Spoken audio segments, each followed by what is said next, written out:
Hopefully I'm going live because sometimes with YouTube I did a wonky way, and so now I'm not sure if I actually went live. So let me bring up it's on Chrome and double check.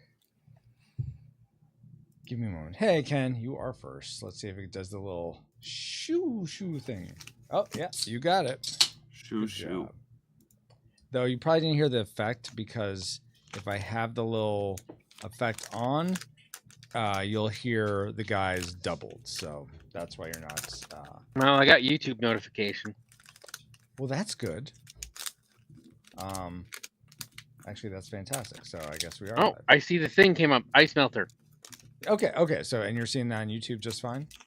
I saw it on YouTube. Yeah, Okay, I saw it come up. Then I won't worry about checking. So we're live. Yeah. I saw the timer start. Okay, perfect. All right. Well, welcome everyone. Welcome rewinders and board game lovers. If you're a fan of board games, and go ahead and you guys can hit start on the Tabletopia app. If you're a fan of board games that are still being designed, or maybe, hey Sean, you're a fan of video games from the 8-bit era, 8-bit, 8 or 16-bit era, or you're a fan of movies from the 80s and 90s, or you're just looking to make new friends in an online community, then this is the stream for you. My name is Francisco, and today I'm joined by two of my friends, and we're going to be play testing the game I'm currently designing, Junkyard Juggernauts. Drake, aka Bowsette, will you introduce yourself first, please? Hi, I'm Drake, and I have a Bowsette wallpaper. Okay. Because I think it looks cool, but I don't look like that. Very good. I doubt most people do look like Bowsette, so there you go. And Brian, how about who are you, Brian? Hello, I'm Brian. Maybe I should write a bios for you guys and just share those or something. But, Yep, just Brian. Okay. Good friend of Francisco. Happy to be here. Glad you guys are here. Brian and Drake have both played this before. So looking forward to playing it with them again. It's changed a little bit since both of them have played, but not enough where we're going to do a whole teach. And you're first over in the Rumble side, Ken. Very nice. So we're going to be going through. If you have any questions as we play, definitely shout them out. If you guys have questions like, wait, what's going on with this rule? Why is it happening this way? Let me know that as well. Okay, so looks like I'm going to be playing today as Malcolm. Drake, who did you end up? Oh, what? It's not letting me. It's not saying. It's not working. Not working. Let me refresh. Yeah. Continue. Okay, there it goes. Brian, who did the camera zoom in for you on? I landed on Riviera for this game. Riviera, okay. So I think it said I was blue or something. Well, yeah, but that doesn't really... That's just random when you sign in or whatever. Exactly. It looks like you're probably going to be Hobart, Drake. So I'm saying that to you, but let me know if that's not the case. Yeah, It's loading. Okay. It's reloading or something. It didn't load up for whatever. It didn't give me the thing. But now I'm here. Okay. Glad you're here. I'm purple. Yeah. Okay. I set you to that already. Fantastic. Yep. So, call the doctor. Someone. He's purple. Oh my gosh. Yes. So it looks like Saffron is not going to be playing this time. So we'll move her pieces out of the way. Feel free to get your guys' little standees and whatnot, and the colored cubes that are by you, and move them around over to your player board. Let's see. One thing, Brian, I don't recall. Were you playing with specializations? These sort of like cards where you leveled up and you got new skills, or is that news to me? That's new to you. Okay, so we'll get there when we get there. I don't have to go over it now. But okay, just that's good to know that I need to go over that at least a little bit with you. Let's see. Sean says, okay, I see you added the player aid card that you were talking about. Yes, so the player aid cards that you guys are below your Mageneer cards are they're double-sided and they are up to date. So you can look at them and they'll say the right things. Up to date's good. I don't know where your Where did your player board go, Drake? The Hobart one. I'm not seeing it on the screen. What? Did I take it into my hand or something? Well, it's showing 0 cards in your hand, so I'm not seeing that. Do you see it on your screen?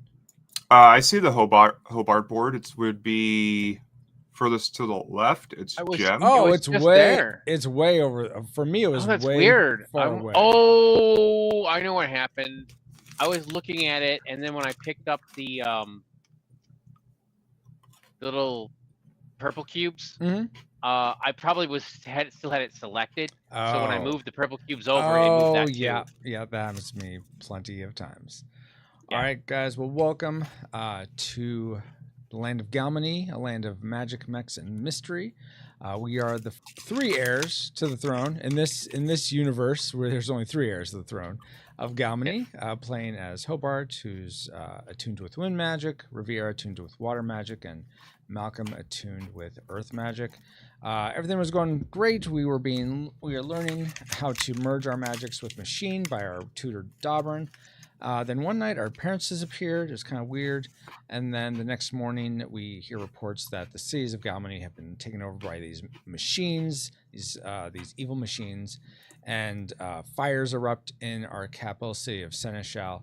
And our tutor Dobrin decides to lead us down to the Galmany Junkyard, where he thinks there'll be pieces left from old wars that we can use to and torsos and pieces we can merge together to create our own juggernauts to go and fight the threat of these machines, and hopefully find out what's causing them. Perhaps a warlord is about. But to start the game, we're all down here at the Galmany Junkyard, and each of us is going to draw 6 cards from any of the ones that you can put your hand cursor over and press T to take. Who gets to go first will be the last person to have fixed something. So, Brian, what's the last thing you remember fixing? The last thing I remember fixing was definitely not today, so it's probably not me. Okay. How about you, Drake? It's been a while, actually. I was thinking about that today because, I usually fix things at work, but I didn't really fix much at work today. So okay. Well, I fixed some elements of this game during my lunch, so we'll go with that, I guess. Yeah, that works. I didn't even fix a sandwich. What? Oh my goodness. Oh. Let me catch up with chat real quick. Sean says, speaking of retro games, currently playing Darkstalkers 3, aka Vampire Survivor 2, or whatever the English names are. Weird when it comes to Capcom. Ken's here too. Oh, yeah. Sean says, the animations are wild so far. The Loathed Vampire Girl Boy, Morgana's sister, Haitian Kyo, Chinese Girl, BB Bunny, the Red Riding Hood Demon Slayer, John Tailband, the werewolf, and Felicia Catgirl. Okay. Oh, that's a fighting game, I thought. I thought Darkstalkers was a fighting game, not like Vampire Survivor. But, well, YouTube broke, so whatever's back on here. All right. Sorry that YouTube broke on you, Neko. Okay, so I will go first. That means I'm going to draw first. Then it's going to go clockwise to Brian, and then to Drake. And then we will look at our cards. We can get rid of 0 to 3 of them after we have our hand. And then we'll shuffle those back in, deal out those same number face up that were discard. And then Drake will get to pick first from those. Then Brian, then I'll pick whatever's left. All right, so let me go with, let's see, do that one. Not a lot of options here, unfortunately. Okay, I guess I'll do that one and this one. Sure, I'll go with that one. Ugh, that one. Man, I'm getting great cards, guys. you better be worried. Yeah. I am worried. Okay. Concerned. So I took my 6. So now, Brian, you can take your 6. Okie dokie. I want that one, and that one, and that one. Hey, Dale. Dale is here 3 also. And this one, and this one, and that's not great. You know what? I'm feeling your pain. How is your week going so far, Dale, and Neko, and Ken? All right, so you got your 6, Drake, you'll get 6 more, and there will be cards left at the bottom because this Right. is set for 4 players, and I'll just shuffle those into the deck. Okay, so I just pick any like random ones. Well, I mean, yes. I mean, you might want to go with ones that. Except for the ones that I want. Yeah, Don't yeah. pick Just those don't ones. go for those ones. But Oh, I mean, usually the higher numbers are the I probably better want ones. purple ones because I'm purple, right? Yes, because if you play purple in your Juggernaut, they will be instantly upgraded to the upgrade number. Oh. And if you play them as amplify cards, they won't get totally junked. They'll Right. be used You can for reuse them, that yeah. combat, and then they'll go back in your hand after. Yeah. Yeah. Ashley says, "Aloha all." Aloha, Ashley. Neko says, "Anyways, I also like Ancares, the Pharaoh, and the robot Hultzil, or whatever his name is. Also, special shout out to Lord Raptor. But all of them are amazing. So much character and personality in the animation. I never seen a video game so lively and creative. Darkstalkers is a great series of old fine game. It's amazing. Anyway, that's enough for me being a fanboy. No, I remember playing Darkstalkers a little bit in the arcades and thinking it was great, but I never played enough to get good at it or anything. I don't know if I've played it. I don't know. Neko, is it on the Capcom beat 'em up or Marvel? No, it wouldn't be on that collection, but there might be a beat 'em up collection that's on. I don't know. Your week's good so far, Dale. Awesome. You can just press T on those to take them into your hand. Okay, fine. Yeah, I mean you don't have to. It just seems like it'd be a little faster for you. Yeah. You're right. Oh, I got blue. All right, so now go through your It's cards. 6. You got 6 is right. So Okay. let me take these cards, put them back in the main pile, shuffle. All right, so any cards you don't want can go ahead and just put them face up.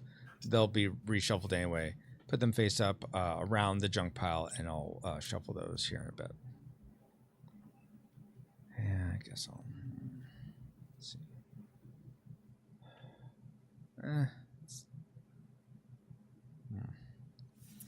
Okay, get rid of that one. And I'm keeping all mine. you're keeping all yours. Wow, okay. Wow. How could you? Right? I'm getting rid of those. Well, mine are like not good at all, so you'll. So you want them? Yes. Yeah, exactly. That's how that works. Hmm. Oh, the 35th anniversary Capcom collection. Ah, okay. Thank you, Neko. Currently, how I'm playing it, I also found my new top favorite Street Fighter character girl is Chun-Li. Okay. But not Sakura is number 1. She's like, what if Ken was faster? Oh, interesting. How's the weather up there in Oregon? Y'all building igloos? No, I mean, it's cold, but it's not that cold. My feet have been cold all day, which is weird, but... Oh man, our sidewalks were ice. Oh, Driveway yeah, and I hear sidewalks it's are like- ice everywhere else and snow and blizzards and stuff, but... Yeah. Everything is fine over here. We had our first sunny day in a while. Yeah. So Yeah. I mean, it hasn't been horrible. It's just that it came down and it was one of those where it was like, right at that point where it's like right around freezing. So then everything, and then it goes down to like 26 Fahrenheit, and then it's ice. Okay. Yeah. Wow. Yeah. Not good. Not so much.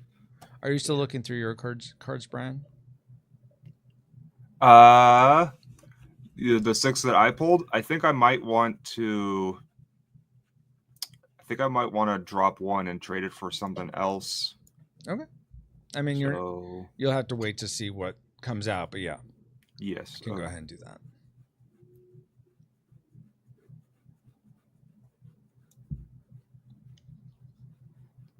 Is it safe for me to do that right now? Yeah, I'm yeah, sorry. exactly. Yeah, Okay. yes, yeah. Sorry, that wasn't clear. No, it's okay. We're all just like waiting here, just like for the next 3 Yeah. hours, Yeah. waiting for me to do something. You gonna put a card out, Brian? You gonna put one out? Yes. And So then I you can go- now that I've put one out, I can go ahead and take my replacement card. No, not yet. No? Oh. So and you're not Okay. getting rid of any, right, Drake? Right. Okay. So now I'm going to shuffle these back in. There are 4 of them. Shuffle. And so, Brian, you will get first pick of one of these. And then I'll get wherever's left. Oh, good golly, Miss Molly. I mean, great cards. So glad these are the ones that I I'm picked. kind of glad I kept my cards. I'll take that. Take that? Okay, then I'll take these ones. All right, guys. So now we're just gonna go ahead and start building with what you can. Bill Ding. I know him. What was that? I know Bill Ding. Bill, you know Bill Ding. Great. That's fantastic. Oh my goodness.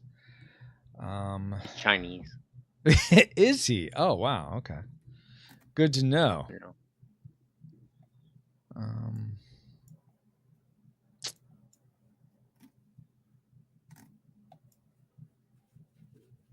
Man, I don't know which of these to go with. I guess we'll do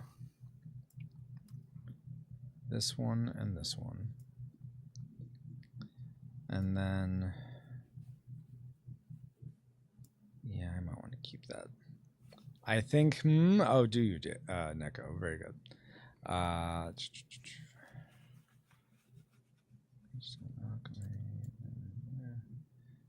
Golly sakes.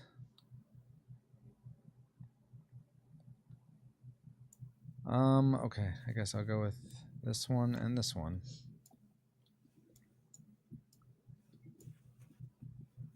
We're supposed to build the whole thing, or yes, yeah. You go ahead and build the whole thing. The whole darn thing. Yeah, I can't remember. There's no bonus for matching anymore, right? No, there's no bonus for matching. The things to keep in mind is you're on each side. The arm can't outweigh the leg. They can be equal in terms of their metal amount, right? But they can't. The arm can't be greater than the leg. And I'll go around and check everyone's here in a second. Yeah. So that's 6. I'm doing this. 7. And this is going to be 1 and 3. Right.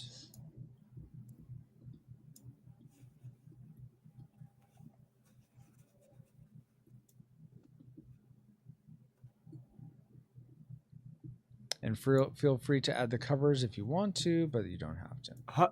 Interestingly, my legs don't have flavor text on them. What the junk? Oh, rare blank card. Let's go. One of a kind. Selling that. Well, it's digital, so you know. No, he could still sell it. Yeah, I don't know what happened with that one. I'm selling it as an NFT. Okay. It's fine. Yeah, right. Yeah, that's how you would have to sell it. Yeah. Sorry about that. I am not offended. I am curious because that would need to be something. Let me see. When I forget how to rotate them.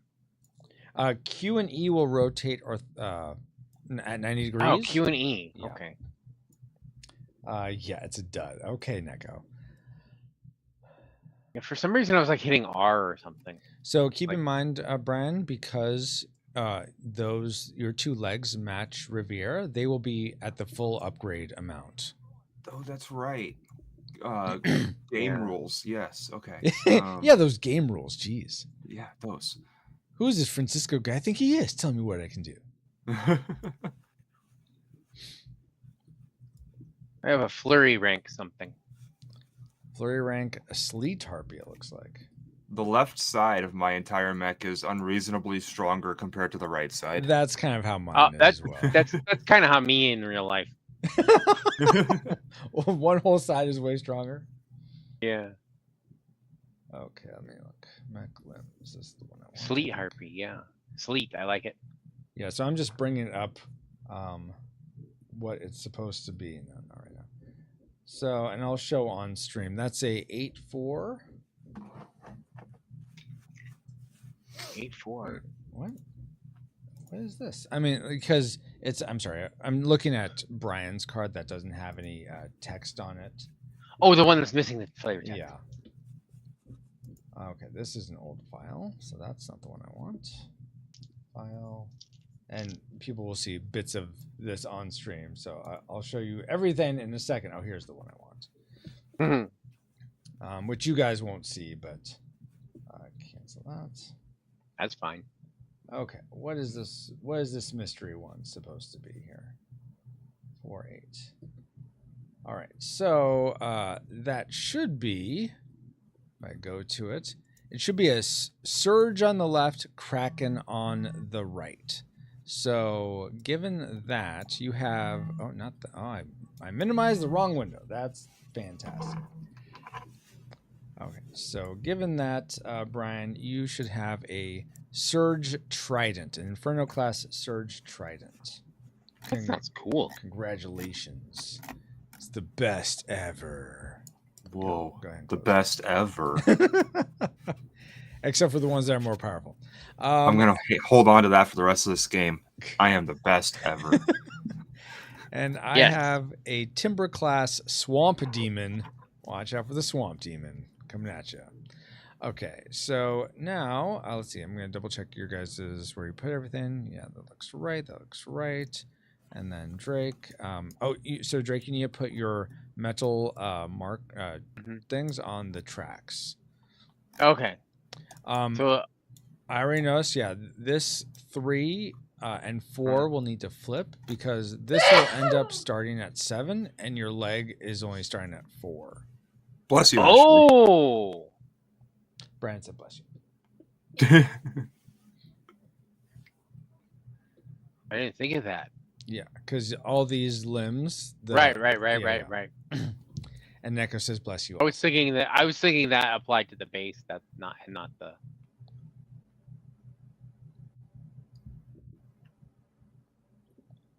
You can go ahead, Brian. Put your standee in the Galmany Junkyard. Yes, my character's being flattened by other stuff at the moment. Hold on. I have an avalanche rank. Ooh.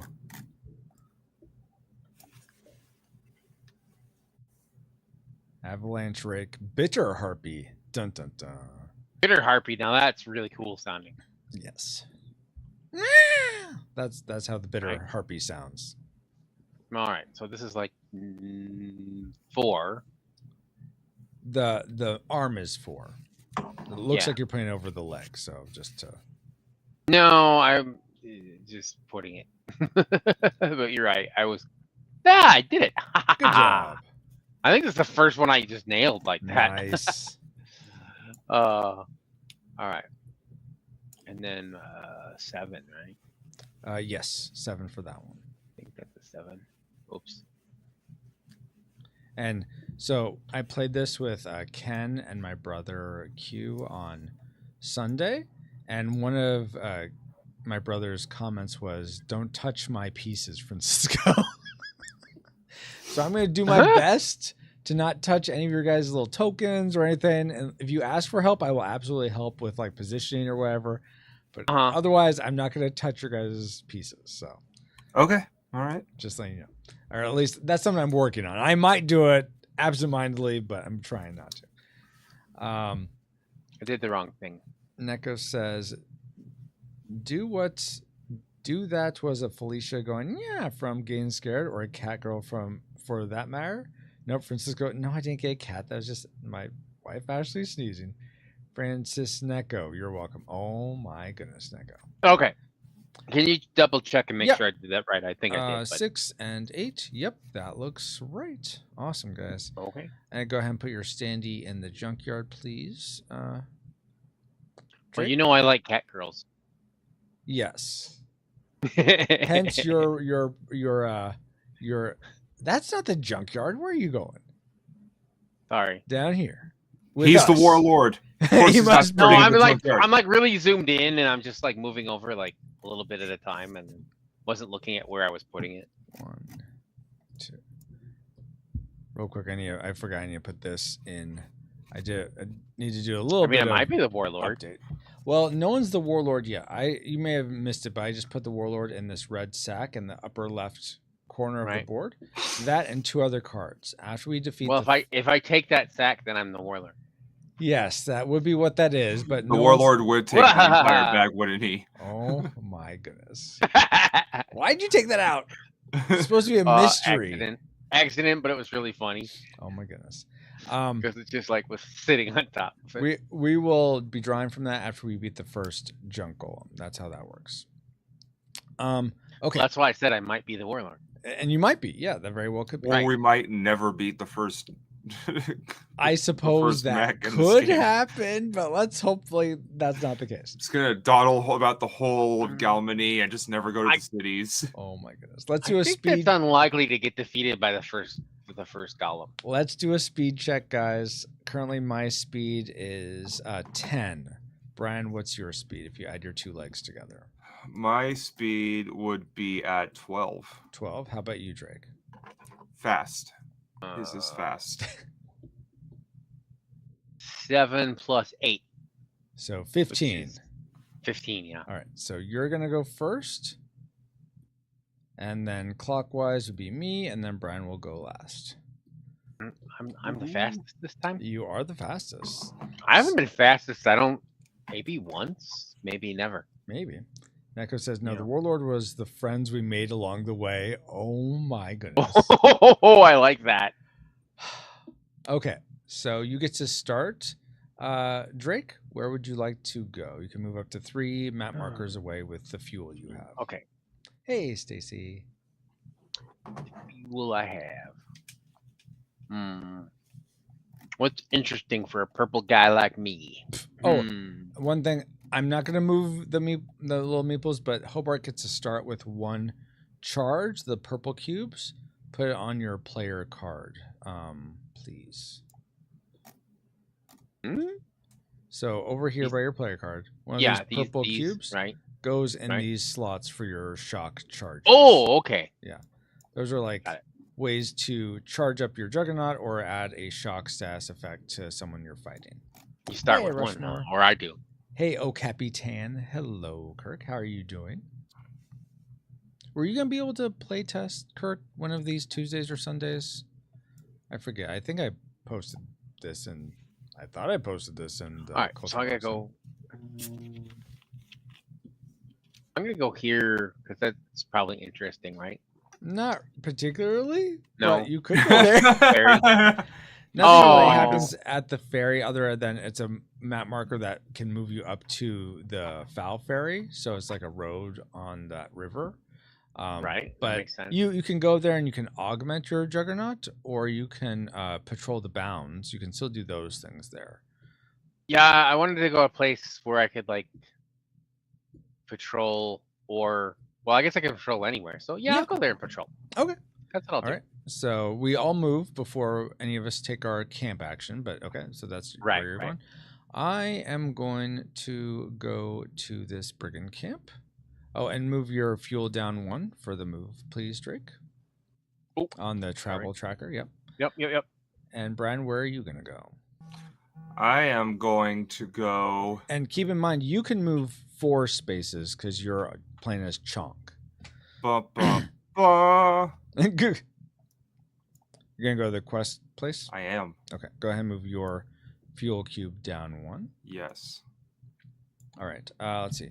Let me catch up with chat real quick, guys. Rushmore says, I'd love to. It's been so long, I'll probably have to relearn. Yeah, no worries, and that'd be totally fine. I'm totally down for doing a teach. Probably not on Tuesday night, but on a Sunday afternoon. And the rules are probably different, too. Yeah, oh, totally.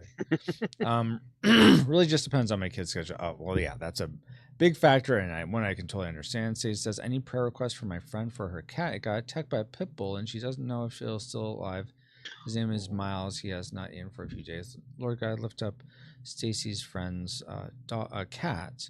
Miles, please may he survive this pit bull attack, and please may he be okay.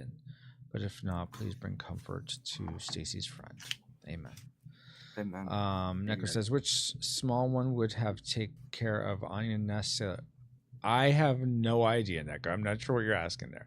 All right, so you get to go first. What did you say you wanted to do, Drake? Augment or patrol the bounds? Patrol the bounds. Okay, patrolling the bounds. So we'll take 2 cards and flip them over. So you are going to be facing if I look here, it is a Briar Spider. Briar Spider. Coming at you. It has... It's going to attack you with attack strength of 2, and it has a speed of 1. All right. So, Drake, because its legs don't match your Mageneer element, it gets to go first. Otherwise, it'd be like you could sense it coming, but it gets to go first. So we roll for what the enemies do. So go ahead and roll this dice, and we'll see what it does. I like that. It's just a pair of wheels with two big spooky hands. Exactly. That's this. Yeah. Exactly. Because you link two up wheels those. and Exactly. I think it's cool. It's a beast. It's not. I'm still wondering about the lore in this. Are the beasts like little machine animals, or are they? Is this just these are the stand-ins I have? It's literally the corrupted remnants from the junkyard of the pieces we didn't take. Oh, okay. That's not bad. Mm-hmm. Okay, so a 4, 1 through 4 for actually 1 is if it has a potion, it'll try to renew and take off any disables. A 2, 3, 4, it will attack you. A 5, it will focus charge. A 6, it'll do a special or a focus charge if it doesn't have a special, if it doesn't have one. So in this case, a 4, it's going to attack. So it attacks you for 2, Drake. How would you like to react to that in your reactions? I don't know them well enough to know which one I'd babysit, Neko. What are the reactions I can do? I mean, I can just take the hit. Right? So they're right here under reactions on your player board. Reactions. Oh, yeah.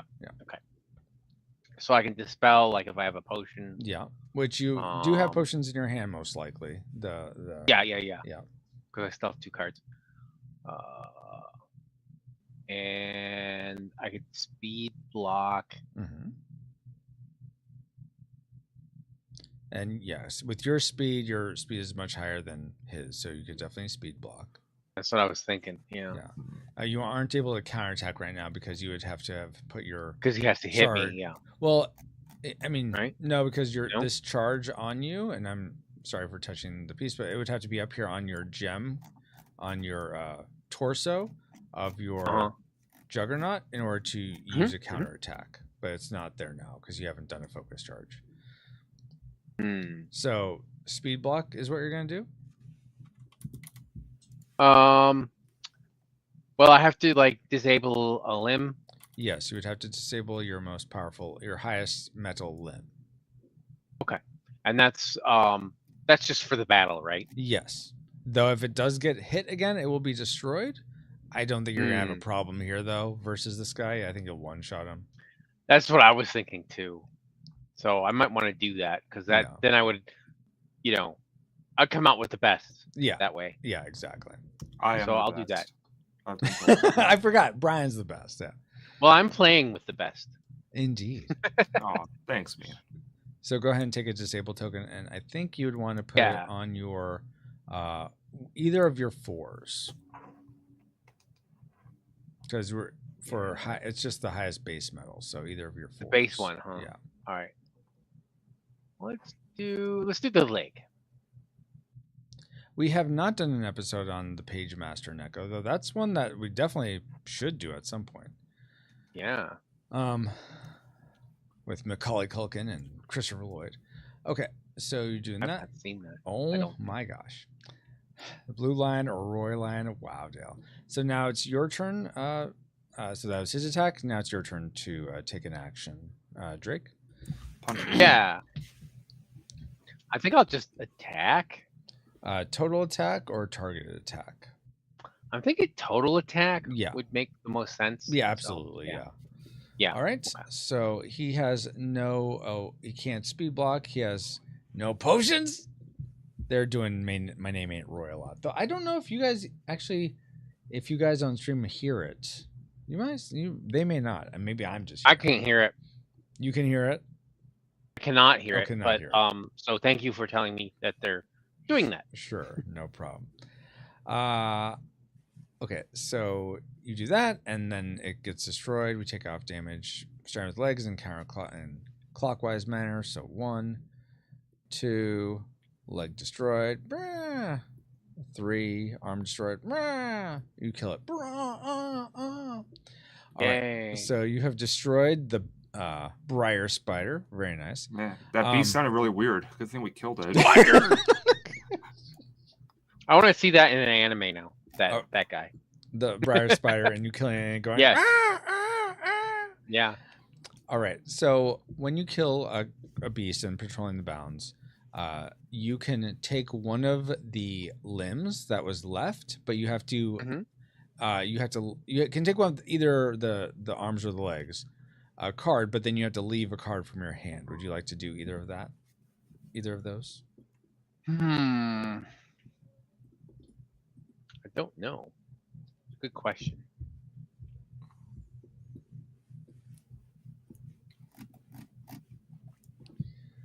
Let's see. It might be a good thing that you guys can't hear My Name Ain't Roy. Yeah. And the reason that is just because otherwise you would hear Brian and Drake doubled because they'd all be coming in on the same channel.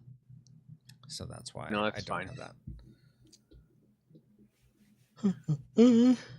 I think I'll just leave them. Just leave them? Okay. So they will go to the junk pile then. And now you will roll for your loot. So you're going to compare your die roll to the Warlord Power Multiplier, which currently is at a 1. If you roll a 1, you will essentially get a quest card and just get the reward, the middle section loot for free, like the creature dropped it. Otherwise, you'll get 1 potion. So go ahead and roll. Oh, okay. So, cool. So you got 5. There, I rolled it. So no loot, but you do get a potion. So there's that. Yeah. So you get something. Either way, I like it. A potion is a loot of its own. Indeed. It is. It is. Briar Spider, just you're dressing up as Black Widow for Anya's Halloween. Sure, that's exactly what it is. Yeah. All right. So that was your turn. Awesome. Now I am going to. What am I going to do? I have no potions. But I am going to... Oh, really? Am I going to use that? Yes. Yeah, you're right. I'm going to use that. I'm going to gamble. So I'm going to pay this as a potion. This one... Oh, you guys can't see. I'm going to pay this one potion card to gamble with the brigands here. So I'm going to get to roll 3 dice. Hopefully I'll get some potions out of here. And I get to keep 2 results. So let's see. What do we get here? All right. A 6, which is a card. A 4, which is metal, and a 5, which is shield. Oh, man, those are tough choices. I think what I'll do is I'll take the... It's going to be easier for me to get metal. So I'm going to take a shield from the 5, put that on my guy, and I'm going to take the card to have an extra card in my hand. All right, so now I am... That was my turn. And now it's Brian's turn. What are you going to do for your camping? I would like to do the thing that leads me towards taking the quest that's on the spot. So you're meeting the locals. You're meeting the quest giver, essentially. Yes, that one. All right, so go ahead and pull a quest card off the top before you and flip it over and read it for the class, please. We have the Haunted Lighthouse. After you and your troop prepared camp for the night, they tell ghost stories to one another. Though normally uninterested, one catches your ear. Even though the water fox priest returned the gold, the ghosts still exacted vengeance, and Swift Lighthouse remains haunted to this day. After inquiring more, you resolve to either A, travel to Swift Lighthouse and pour out 1d6 to the water fox spirit as a peace offering, the ghosts are freed, and commit to help you as thanks, play this artifact, or B, sleep and have nightmares. Discard. Yeah, okay. Okay. So are you gonna try for the A let's option? Do it. Okay, go ahead and put it above in your open quest section. Yeah, exactly. You will have to immediately take the B option if you attack a junk golem ass city or help in attacking a junk golem ass city, so keep that in mind. And Swift Lighthouse is blocked by the Swift junk golem right now, so okay. Just as long as you're aware of that. All right, so now that we've all taken a round, we roll for where corruption spawns on the map. Currently, only 1 comes out because the Warlord Power Multiplier is at 1. Brian, since you're the last player to go, I'm going to have you be the one who rolls for that. So let's see where it goes. Okay, 3. So we take 3 minus the WPM, and so that means 2. And there's little circles with numbers on the Junkyard and the major cities.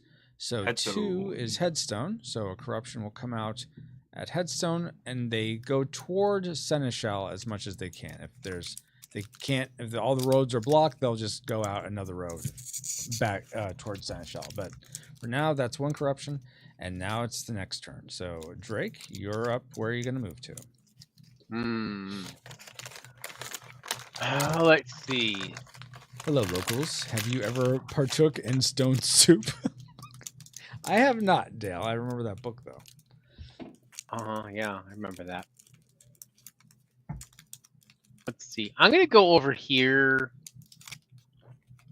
and attack the... can I attack the golem there? Absolutely, yeah. Okay. The one thing to keep in mind is this golem is immune to shock charges. So you can't if you put your shock charges on him, it won't do anything. So just be aware of that. If you attempt to shock and surprise him, he'll be very unimpressed. Yes. He's cool as a cucumber, this swift jungle.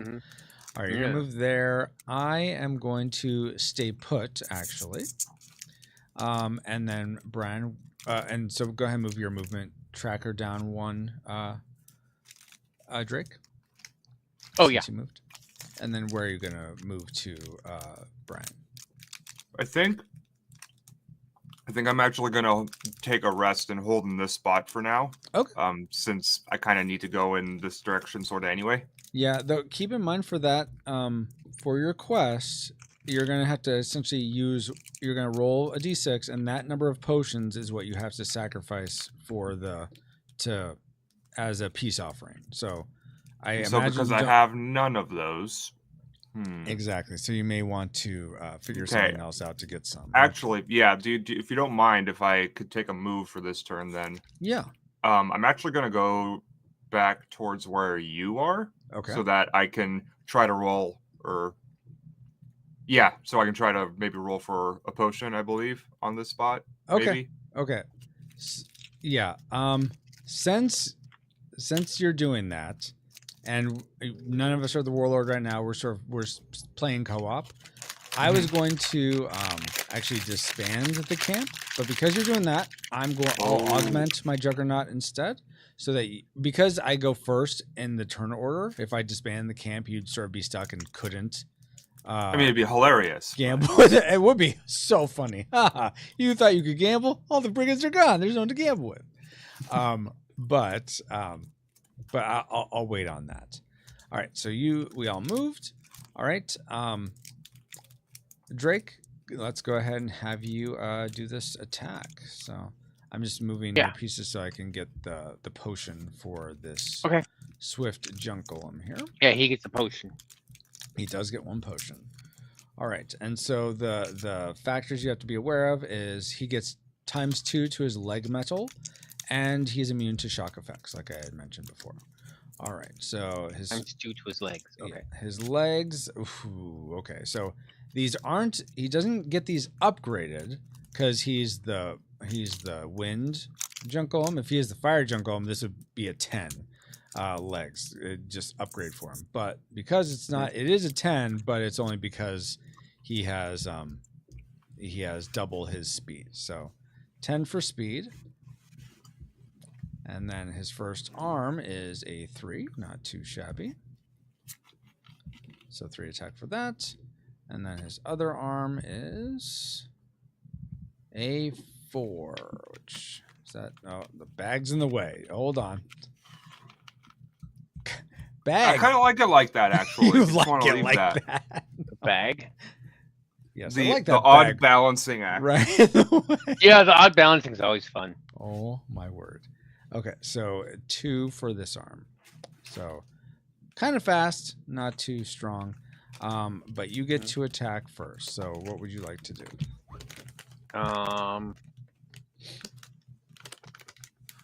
Well, I'm thinking maybe focus attack.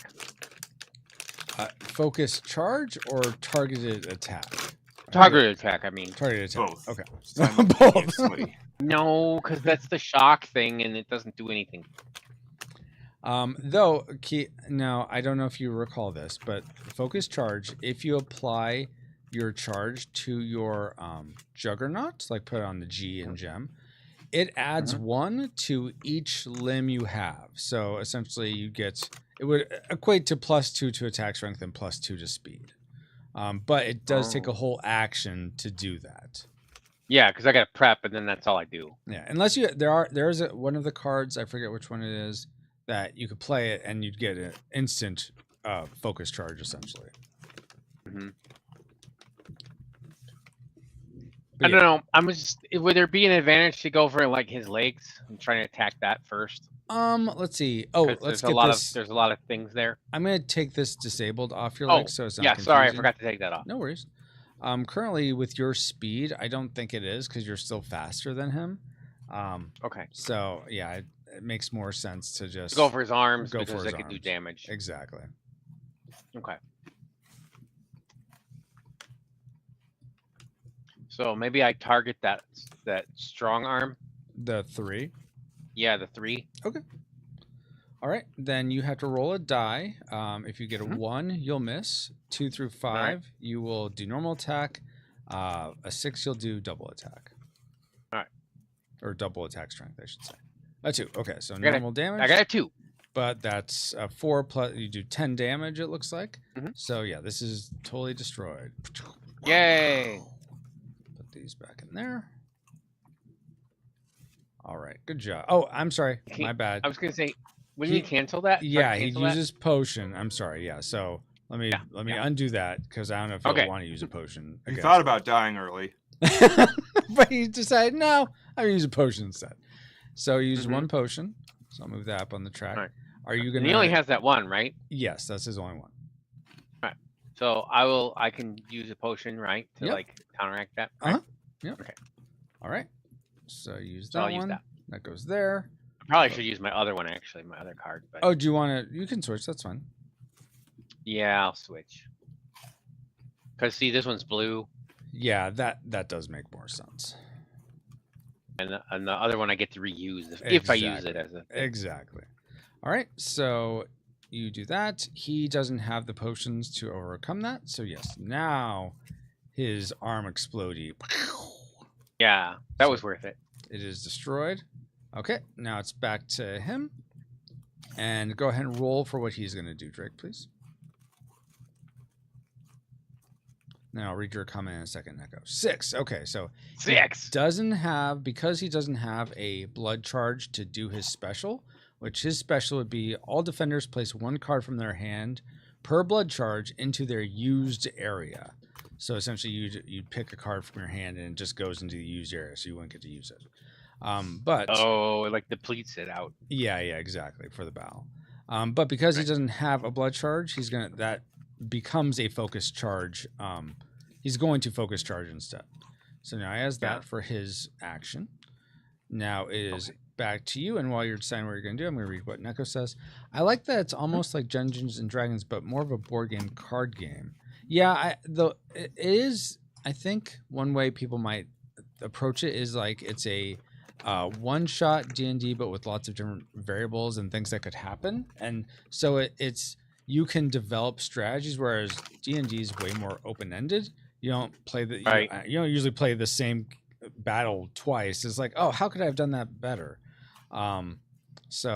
And then, for instance, here's a big compliment. This looks and definitely is more fun than Magic the Gathering. That is a big compliment. My goodness.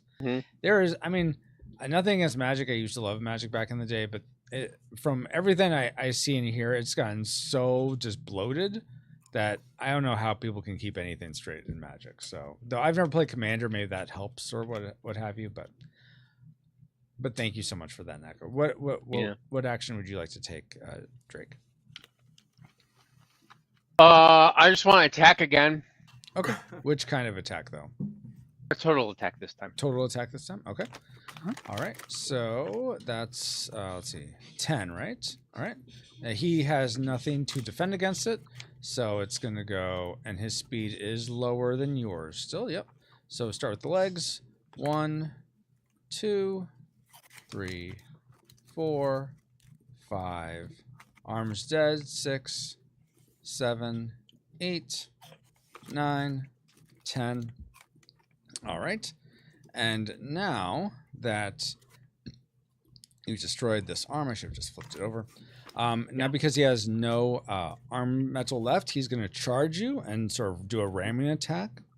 Mm-hmm. So it's going to be 1 dice for the 1 Warlord power multiplier, 1 dice for a blood charge, and then that's going to be added to his leg metal. So roll those 2 dice, and that's how much damage is going to be done to you if you don't react. You could speed block it probably still a bit.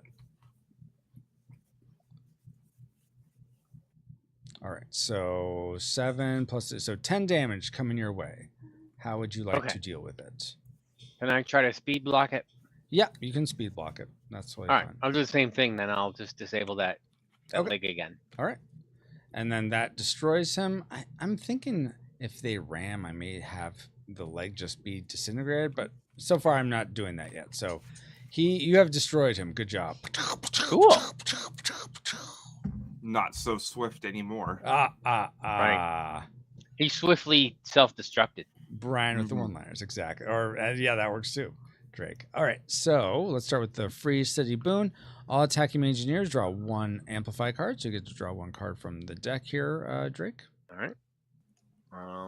How do I do 1? So I always just pull 1 9. card off like this and then press T on it. Otherwise, you risk drawing all of them. Yeah, exactly. Yeah. Okay, I like that card. Okay.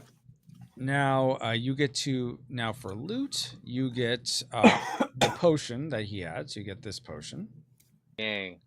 And you get 1 of these limbs This is my to go into your hand.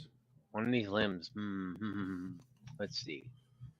You sunk his juggernaut. Exactly, Dale. You sunk my juggernaut. I might take this legs. I mean, that's a not today, so if nothing else, yeah. Yeah.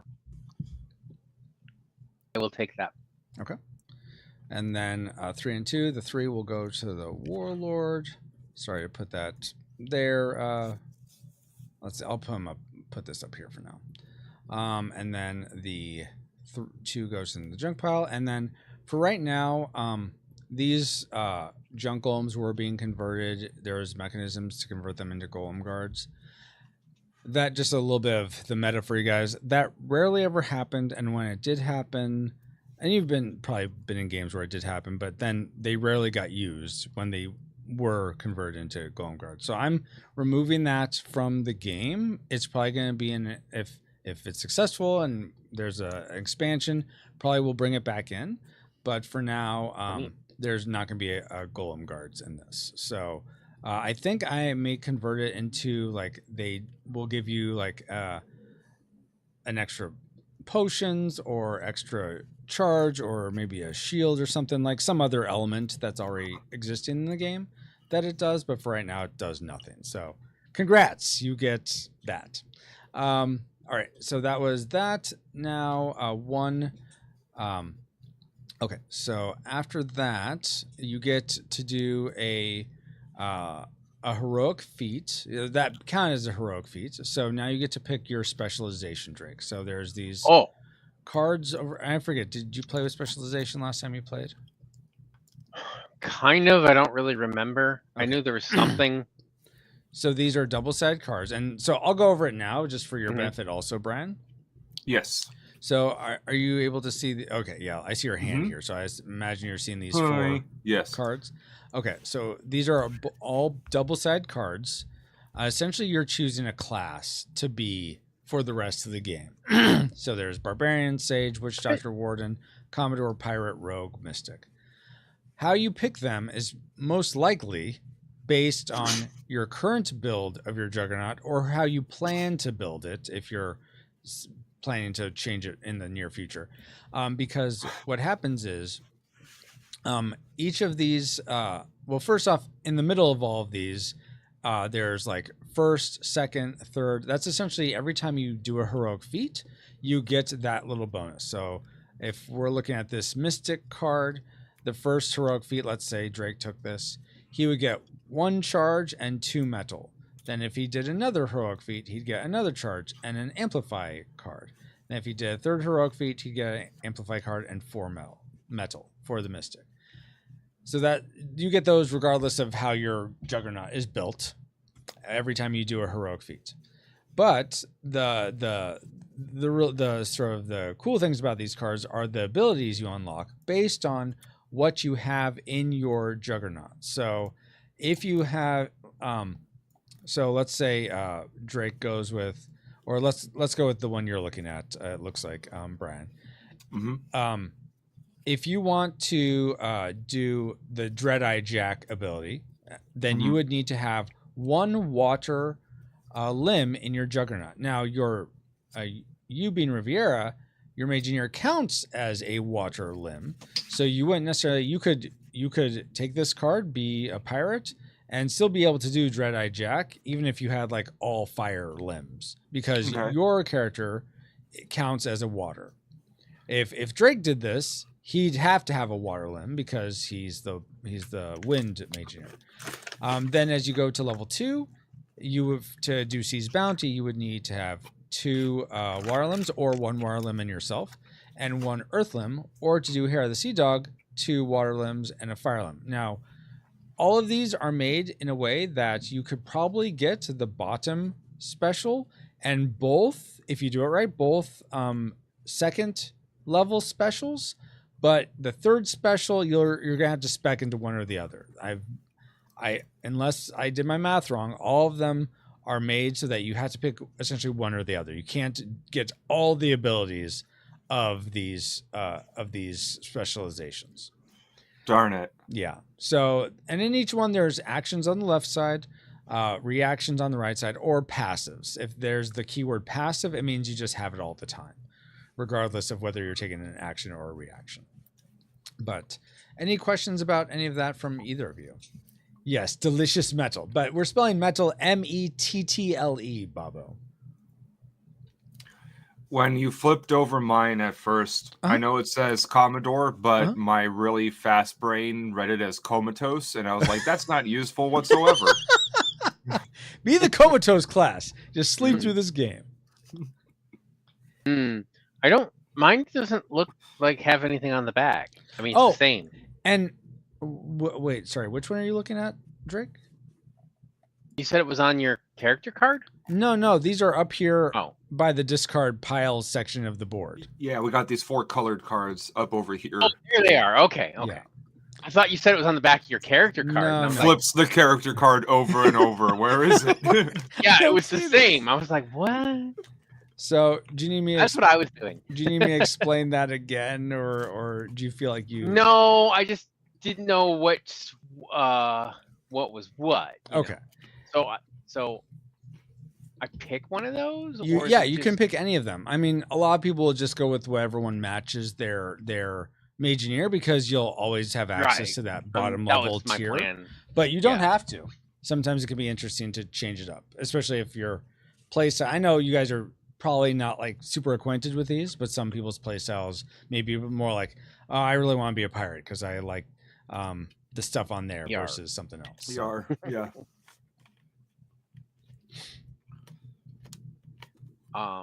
Yeah. No, I'll do that now. Is it we just read it off of here? It's not something, or do we take it into our hand? So let's say Brian. This is an example. Let's say Brian's going to be a barbarian because he likes the way Barbarian Brian sounds, though it's Barbarian Riviera. But regardless, I was going to say, am I allowed to do that? Wait. No, this is just an example. So okay, Drake, are you able to see where I'm putting the Barbarian card right now? Over Riviera?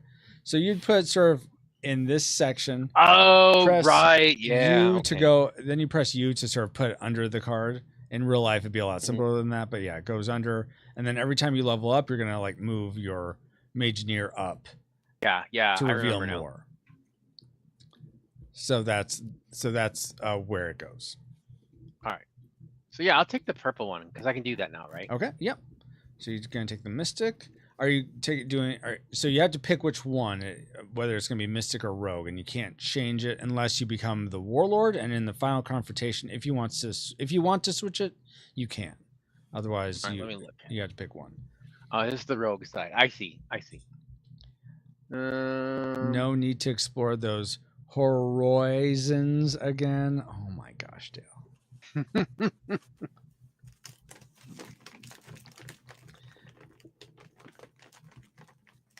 So while you're thinking about that, I'm gonna have me and yeah, go Brian do ours. So because you said you want to gamble, Brian, I'm gonna go ahead and just augment here. So let me roll 2 dice. And hopefully I get a good number. Okay, 4 to 1, so I subtract 1 from 3, and that means I'm able to increase my metal by 4 minus 1 is 3, so I'm able to increase my metal by 3. So I'll go 1. Very good. 2, 3. Unless you're the warlord, then that's not good. No one's the warlord yet. Though I know. I'm thinking ahead. We are about to. Someone is going to get the warlord here in a second. Okay, so I did that. Then I get to move my fuel cube up 2, and now I do roll for where corruption spreads, since augmenting is kind of a selfish act. 3 minus 1 is 2, so okay, from headstone again. All right, so corruption spread there. All right, so Brian, you were going to gamble, is that right? Yes. Okay. Yeah. So go ahead and pay a potion. Wait. You have to pay a potion, or I think it's 2 metal to do that. To gamble. Pay 1 potion or 2 metal. Yeah. I awkwardly stare at the guys at the place because I don't have potions and I don't want to give my metal, so I decide to just rest up instead, I suppose. You mean I just augmented for nothing? Oh my gosh. Maybe. Wow. I appreciate it. I mean, you have potions in your hand, so you could give up a card in case that's... Some people forget that, so in case you're... I'm going to actually... Hold on, how many... I'm allowed to move 2 spaces this turn, is that correct, according to the movement tracker? Yes. 2 spaces is not enough. Okay, I'm just going to do, a regular rest so I can reset my movement tracker higher. So, okay, so then it's not resting, but it's augmenting your Juggernaut. Right, sorry. Okay, sorry. So yeah, go ahead and roll those 2 dice. But thank you for being so kind as to give me the opportunity to do that, even though it didn't work out. Of course. All right, nice. So 5 minus 1 is 4, so you can increase your metal by 4. Awesome. Let's make these oddball, weak little limbs a little bit stronger. Exactly. All right, and then your fuel goes up by 2. And then corruption spreads again? We roll for where corruption spreads, yeah, exactly. Okay. So go ahead and roll one of those. Dice, please. Come on, hand. Let's do it. All right, 6 minus 1 is 5, so corruption spreads by Swift. Right there. Hobart, no. No. All right. Did you figure out which one you're going to go with? Yeah, I went with the rogue. The rogue. Okay. So I'm going to move your card a little bit up because it's blocking what your benefit was in the middle. Okay. So apologies. Yeah, if you need to adjust it or something. All right. So it looks like you get as your first heroic feat, you get 1 charge and 1 metal for the heroic feat. So you can add one of these charges onto Hobart and increase your metal by 1. Oops. I'm trying to pick up there. Okay. Okay. All right. And now I have a little story bit to read. So give me a second while I bring that up. All right. After successfully setting up camp, you notice something strange on the path ahead. You leave your troop and Juggernaut to investigate, to your prospering or peril. All players draw from the Warlord pool. So if we go up to that red bag at the tippity top, hover over your hand over it and press T to take 1 card from it. Who's going first? Should we draw straws? It doesn't matter. And one of these is the Warlord, and you're supposed to keep it secret if you get the Warlord card. Draw mine. All right. I drew 1. Okay, awesome. So now one of us is the Warlord secretly. When the next junk golem is revealed, we will reveal who that is, but for now it's secret. All right. And now I'm going to read on Swift. Let's see. All draw from the Warlord sec. We did that. Mark cleared. Okay, let me get a token to mark this Swift as cleared. and then remove Seneschal Gate. All right. And because, let's see, it's automatically cleared, so no one gets that potion. And then we move the Warlord Power Multiplier up by 1. I like that you've put a key for what you're supposed to do when you've cleared a city. That's smart. Thank you. Yeah, it actually helps me a lot. So I'm like, think if it's helping me, I'm sure it'll help other people. All right. Yes. So that is clear. Awesome. And now, Brian, please roll for where corruption spreads for the end of the round. All right. More corruption. Come on. More 6. So 5 again. So it's going to spread to there. All right. Back to you, Drake. What would you like to do? What do I have to do to clear corruption? So all you have to do is pass over it.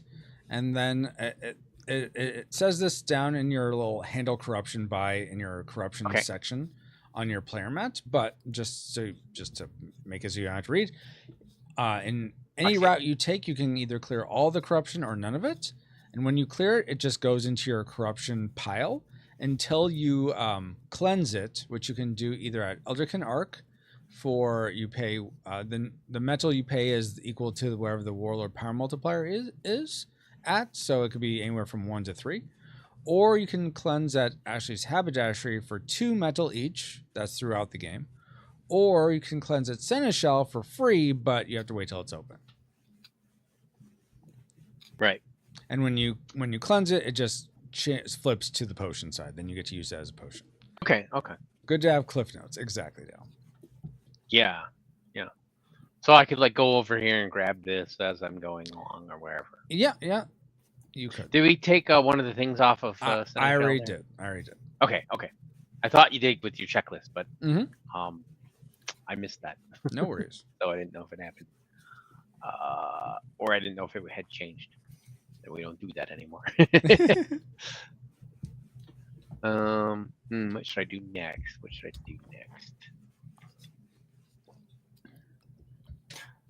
Yeah, I'm gonna go over to I can get to Eldrican Arc from here or not? No, you can only move 1 space. I can only move 1 because it's down to 1. Yeah. All right. So you might want to just rest at the city. Oh, rest? Okay.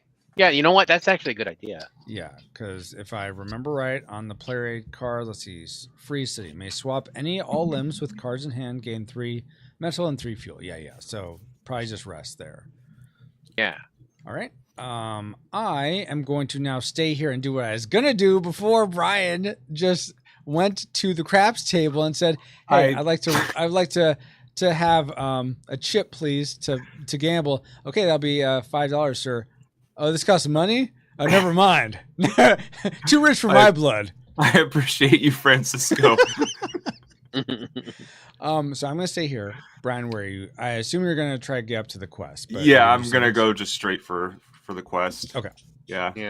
I'm just going to pass through and this corruption, I suppose. As in you're going to take the corruption or leave it? Yeah, I'll take it. Okay. I'll take it. And that reduces my metal, right?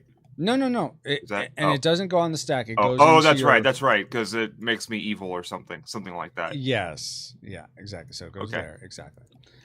All right. And so now we've all moved. Okay. So Drake, what were you gonna do? You're gonna rest, correct? Yeah, I'll do the rest. Okay. So move your fuel cube up by 3.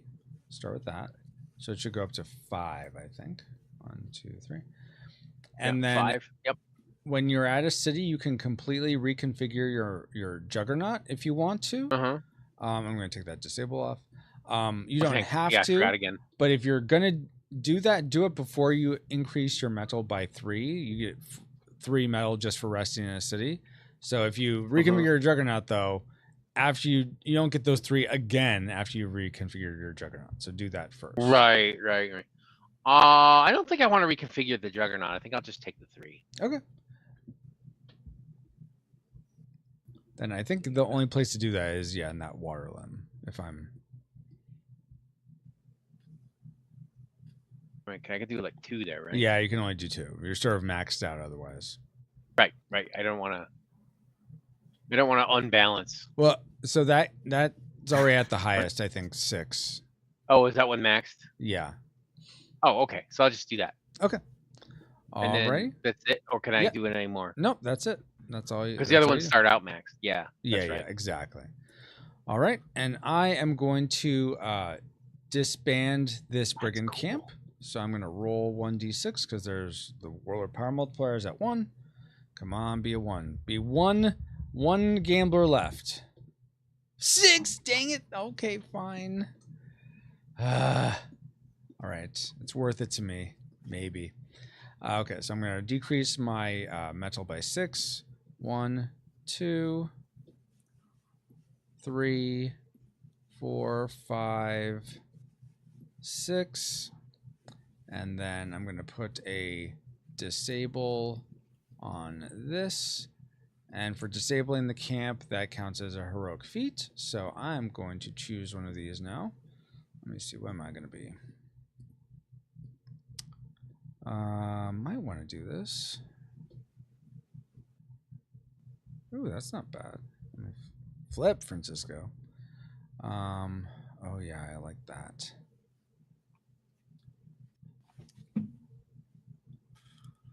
Ooh, I think, can I do that? Yeah, okay. I'm gonna be a sage. I'm gonna be a sage this time. So. Whoa, wait, you're putting a red card under your green card. Mm-hmm. Head explodes. Whoops, didn't mean to put in my hand. Right. Oh. Press the right key, Francisco. Okay.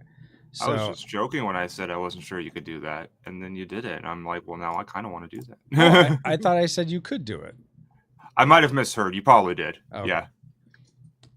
But yes, you don't have to match your mage engineer, though some people do. You don't have to, but oftentimes it's beneficial to. Everyone but me. It's not beneficial to me. This is better. Bwahaha. But anyway. That's what the warlord would say. I'm not the warlord. He bahaha'd. He's the warlord. I know. That's what I was thinking. Yeah, me too. Oh my gosh. All right. So, Brian, go ahead and do. I think you were going to try to complete that quest, right?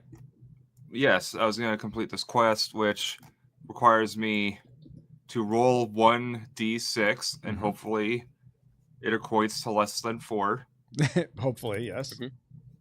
It is 6. Oh, that is not less than 4. I cannot afford to do anything with the lighthouse. Yeah, so you have to take the B option, unfortunately. You have to have nightmares. So you'll lose 1 metal, and this gets discarded. Yeah, that happens sometimes. Was not worth. Actually, you know what? I'm going to take it off the other side, so it's a little more balanced. Okay. Not sure it matters, but yeah.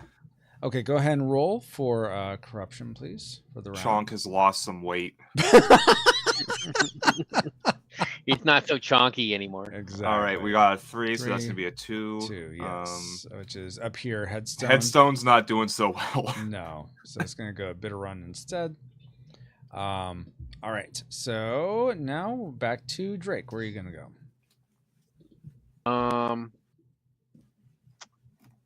Where was I going to go?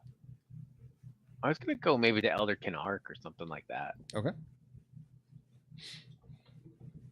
So I'll do that. Do the thing. Yeah. And are you going to grab that? Yeah, yeah. So that goes in your corruption. Oh, I have to mark this off now, right? Because I just tried to quest for it. Thank you. I forgot about that. Thank you, Brad.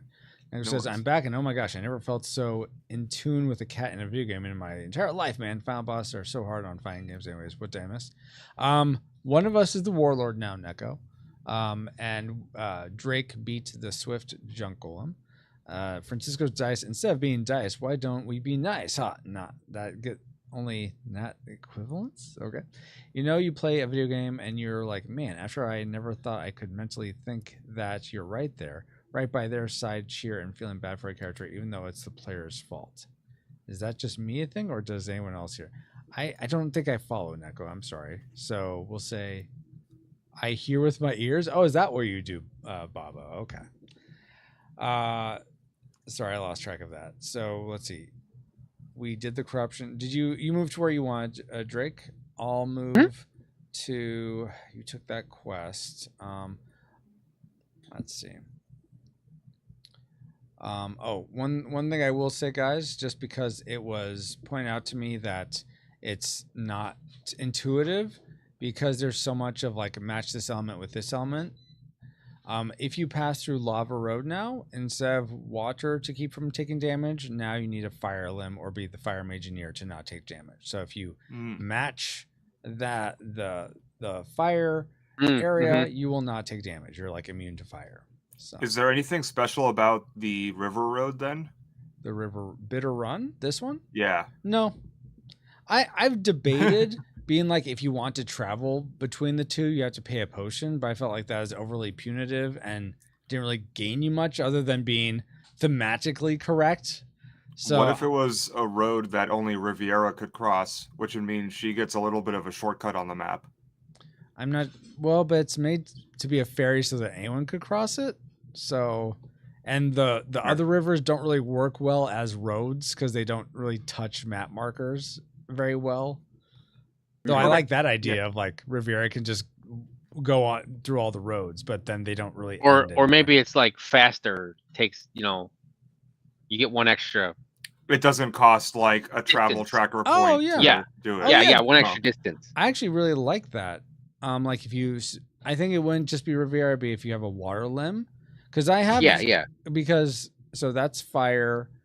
The only other thing is I don't have an earth one because up here in RR Pass, the sounds like you'll have to make an earth one.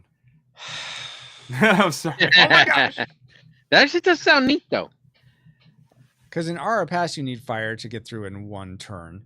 To have these two count as one, and so to have the ferry count as one if you have a water limb makes a lot of sense. I like that. Yeah. And then in Blight's Bog, you don't spawn corruption if you have a wind limb. So, yeah. Okay. Anyway, that's neither here nor there. Blight's Bog was a thing. That's interesting. Yes, it's just a way in case you want to get up to the Northlands without having to always fight the swift junk golem. I see. There is a way to do it. All right. So what was I going to do? Oh, yeah. So I'm going to go up to, let's see, I'm going to go 1, 2, 3. Actually, I don't know why I'm doing it that way. I'm here. 1, 2, Francisco, Count Betcher. So I'm here at the Brigand Camp. 1, Fixer's Ferry. 2, Fowler's Ferry.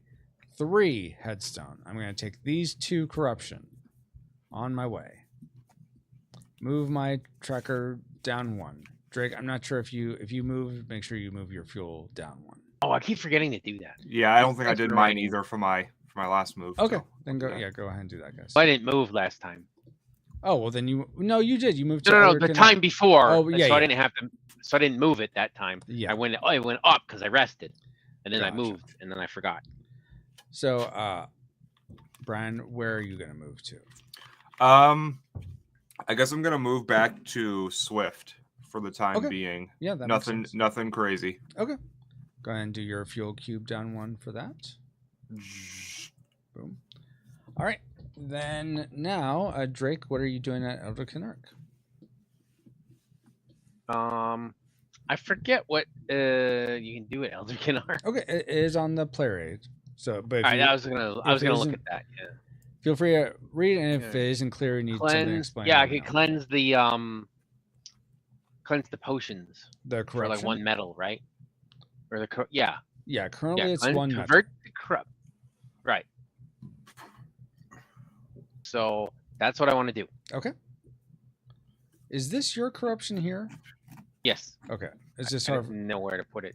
In this corruption bucket over here. Oh, and that's right there. Okay. Where it says and your potion bucket's on the right side. Yes, exactly. Oh, okay. So I put this potion over here. Exactly. Yes. Ta-da! Hey, girl, dad. And you, Kirk was in here earlier. Oh, I have another one over here too. Oh, nice. Okay, cool. Wow, you're flush with potions. I didn't realize where they went. That was my fault. No worries.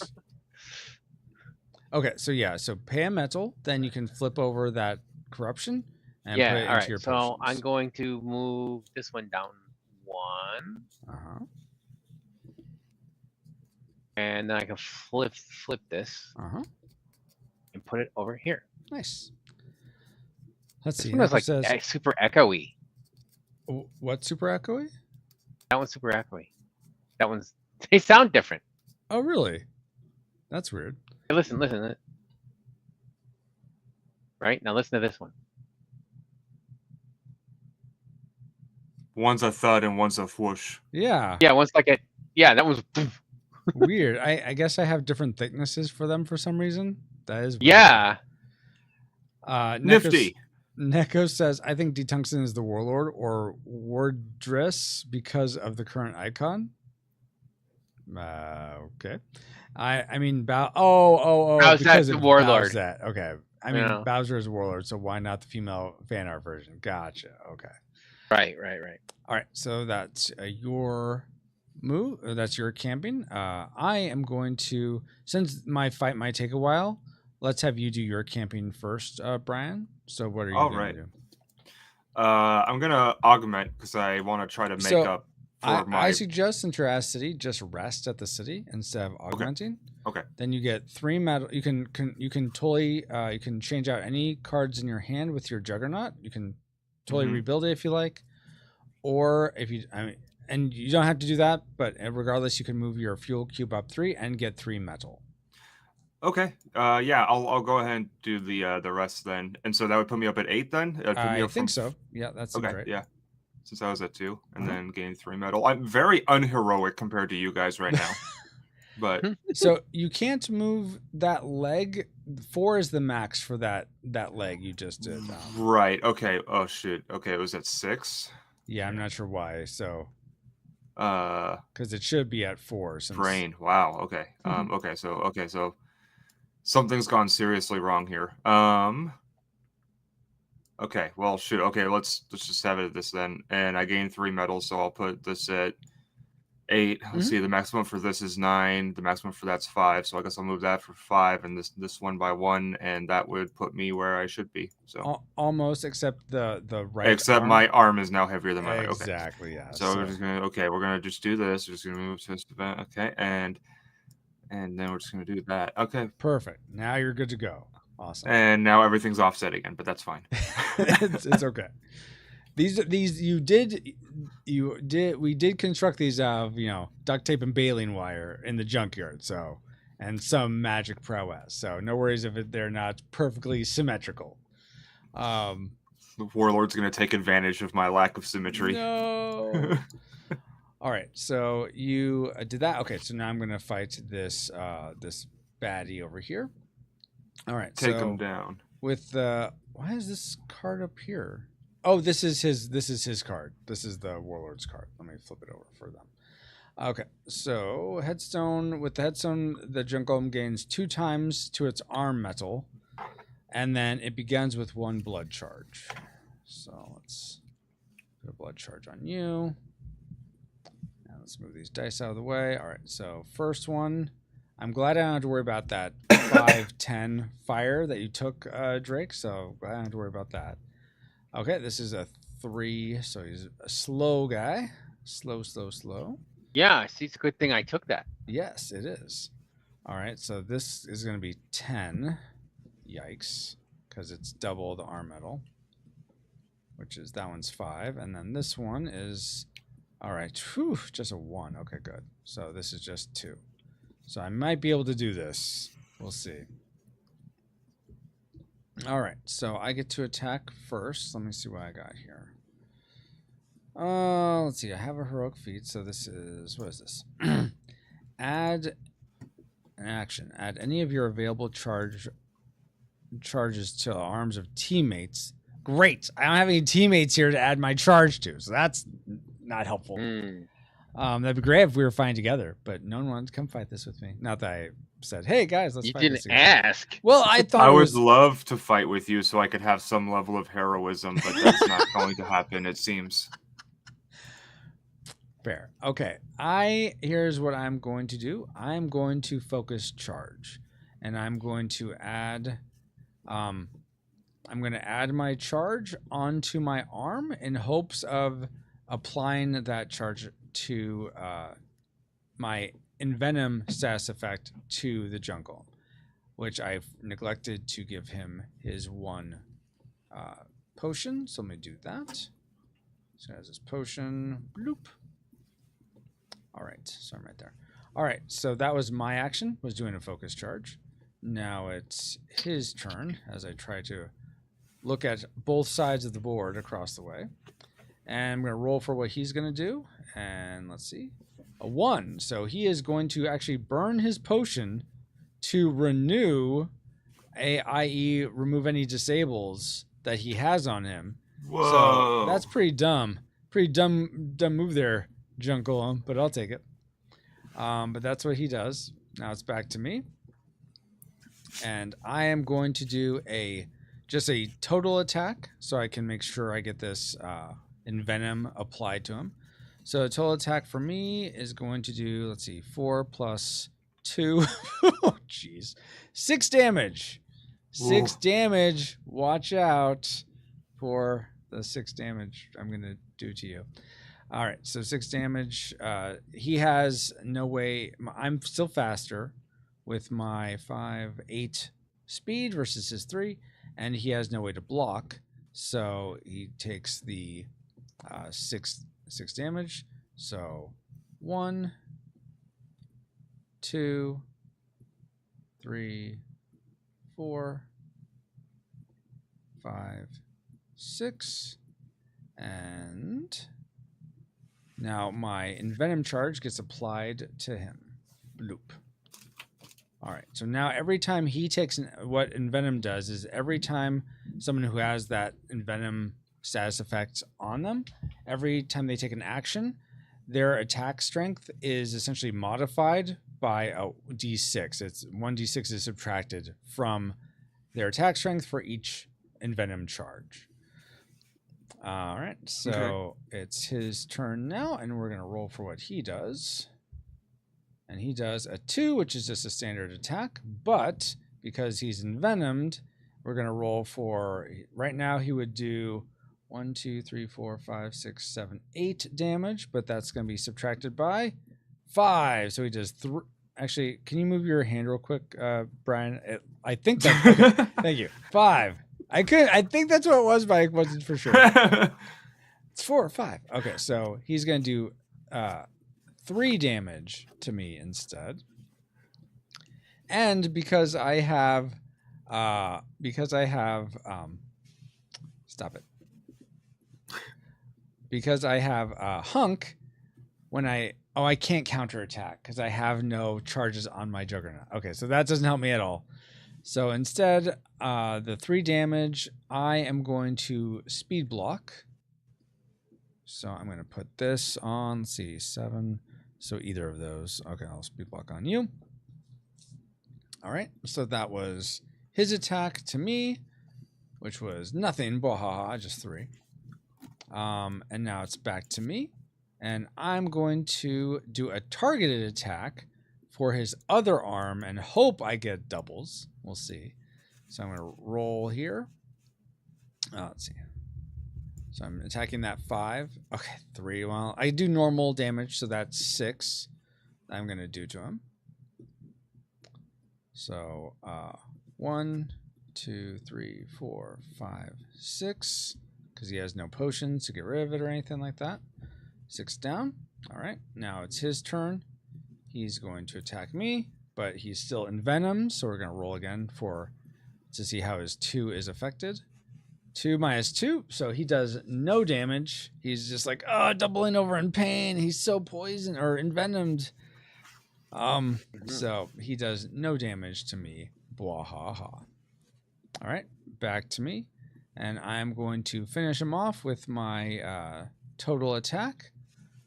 And that's of 6. So 1,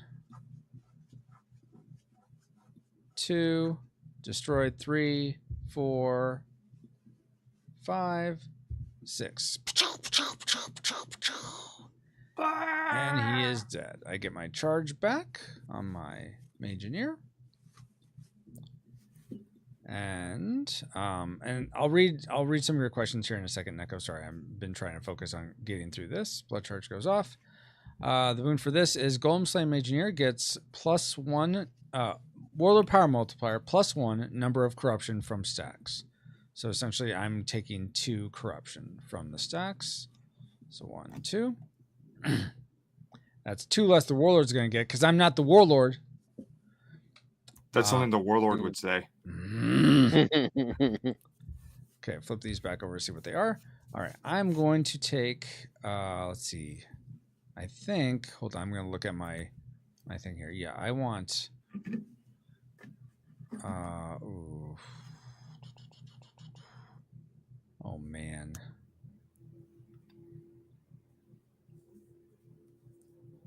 Okay, yeah, I know. I'm going to stay the course with my plan. I will take this one. And then this one's going to go to the warlord. And this one gets junked. I'm going to take this for just a trophy. And I get 1 potion. Do you want me to save gameplay ideas until we get to feedback? Or Yes. do you want me to... Okay. Yeah, please. Unless you think you're going to forget, then I'll take it. I will write it down so I don't. Okay, perfect. Thank you. I just realized I don't have a pad of paper for when I actually get feedback from you guys, so got that out now. All right, so I got that. Did the boon. Now we're going to look at here. So that was the... Oh, now I get a heroic feat because that's my second one. So I'm going to level up here. And let's see, what do I get? Move these all out of the way. Loop. Of course, it didn't move out of the way. I selected you.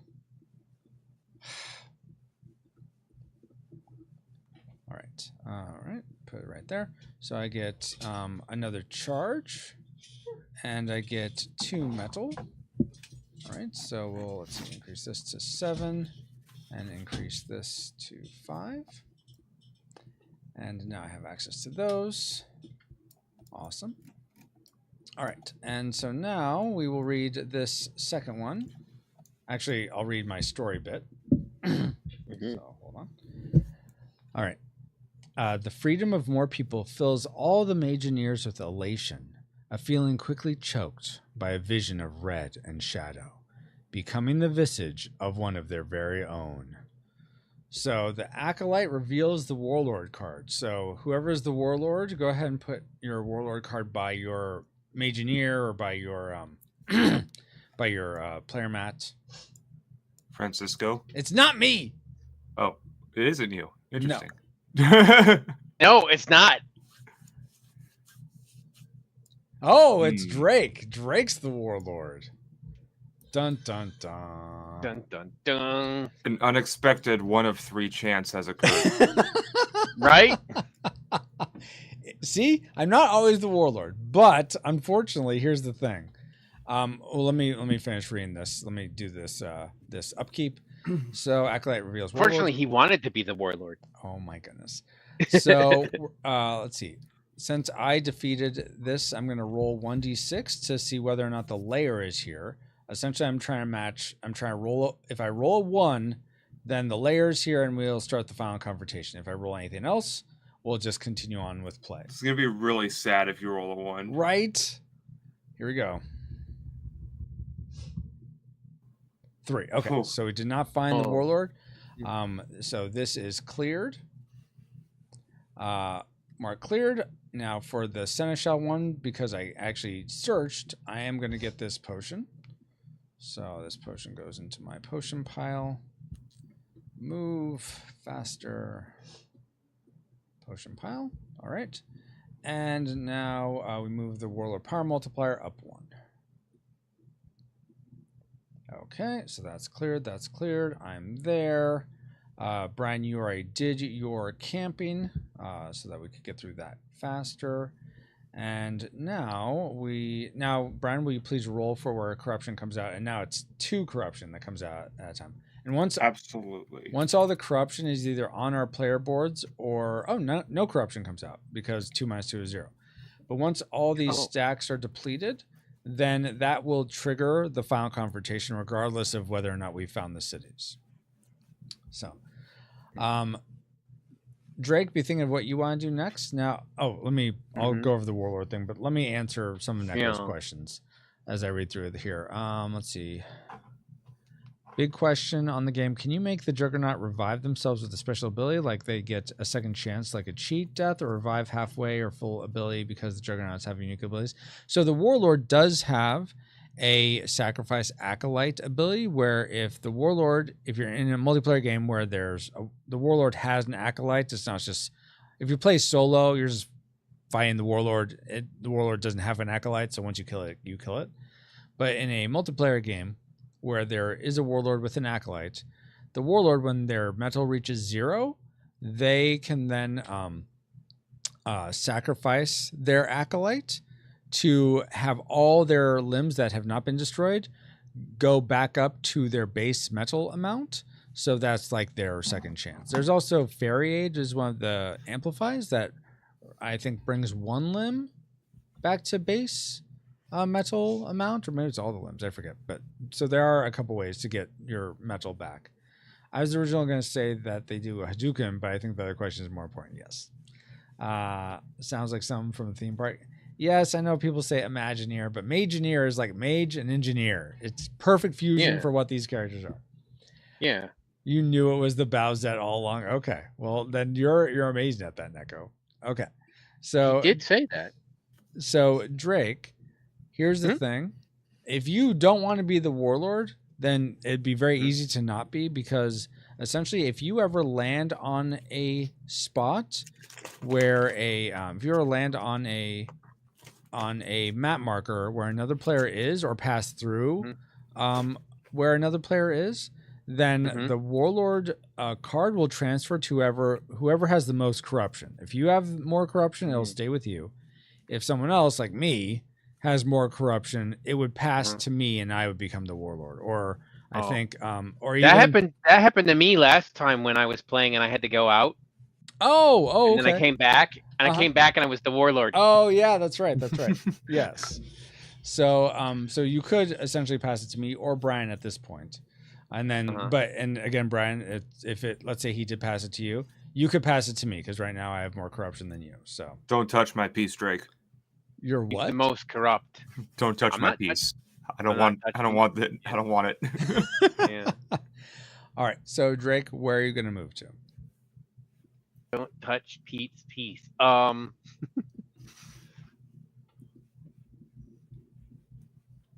could.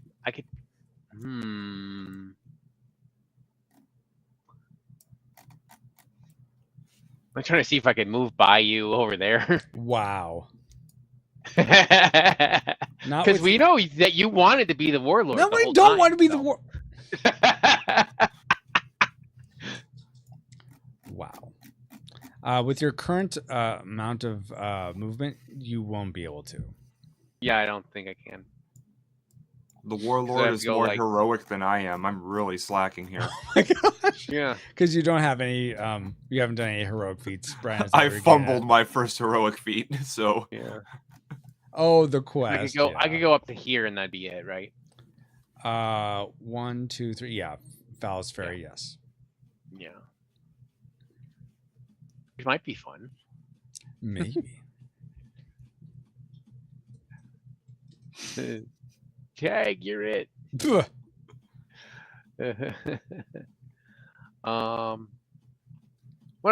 else can I do? What if I want to be the Warlord? Then don't pass through any of us and do other things. Yeah, but I mean, put yourself in really inconvenient spaces. So one thing to note is, as the Warlord, if you go to, and I think this says on the player aid card. I was just wondering if there's anything interesting I can do as while I'm waiting for the final confirmation. I'm hoping to find something else, but for now, what you could do is, if you go to a brigand camp as the Warlord, you can gamble for free, and then it immediately disbands the camp. So we can't use it for heroic feats anymore, and you get a free gamble on it. Another thing to keep in mind is that if you augment at a village, then you'll get to use an extra D6 toward your metal, and it throws out an additional corruption. That's new. Yeah, because since villages you don't use for making a Junkyard anymore, or a Golem Guard, I decided that they do extra things for patrolling the bounds and for augmenting. So you can read that on the player aid card. So those would be the things you could do, Drake. You could also go and try to do a quest. You can still do quests because the quest givers aren't aware that you are the warlord's acolyte. Right. Only your brother and sister know. Yeah, only the players know. Yeah. Neko says, I made a Junkyard Juggernauts meme on Discord. Oh, okay, interesting. I'll go check that out. I think I'm just gonna go over here. Okay. And then that's it, because that's my movements time.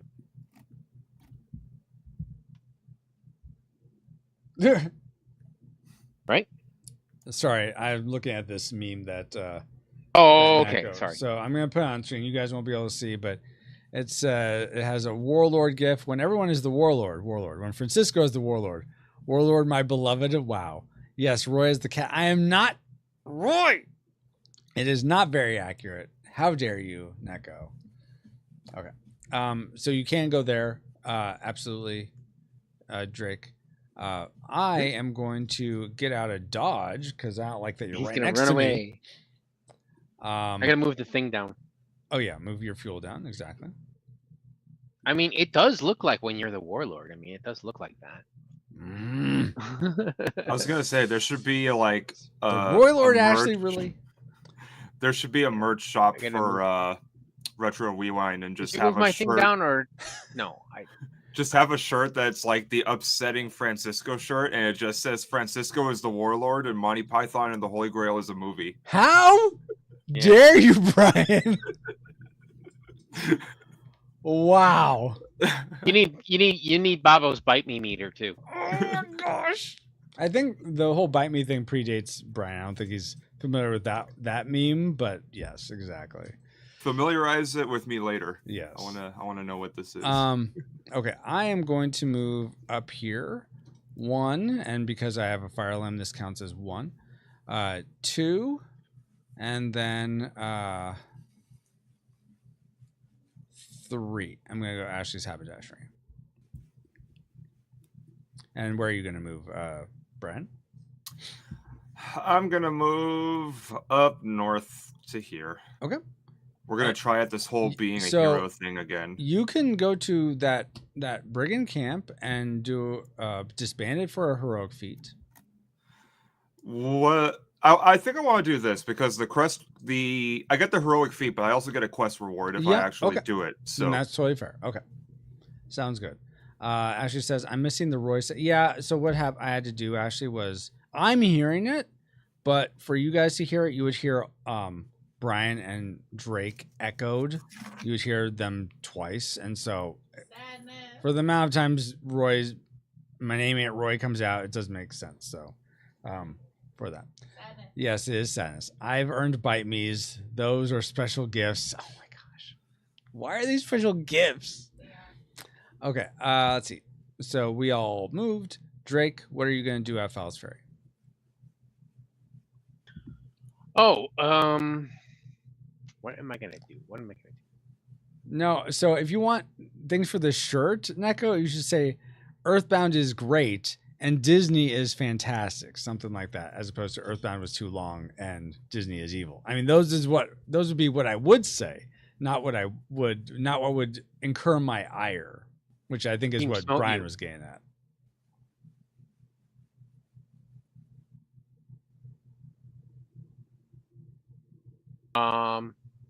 I guess I could gamble for free, I guess. No, you can't gamble at Fowles Ferry. Do that here? You need to be at a brigand camp for that. Brigand camp. You did say that. I don't know. What can I do here? You can patrol the bounds, or you can augment your Juggernaut. Okay. I think I'm good with that. I could patrol the bounds though. I could do that. Yes, though keep in mind that now the beasts are going to be ×2 in terms of their power because of the warlord power multiplier is at 2. But you'll get to roll 2 dice if you defeat it. But okay, so you're going to patrol the bounds. All right. Yeah. So let's see here. You are facing a friction.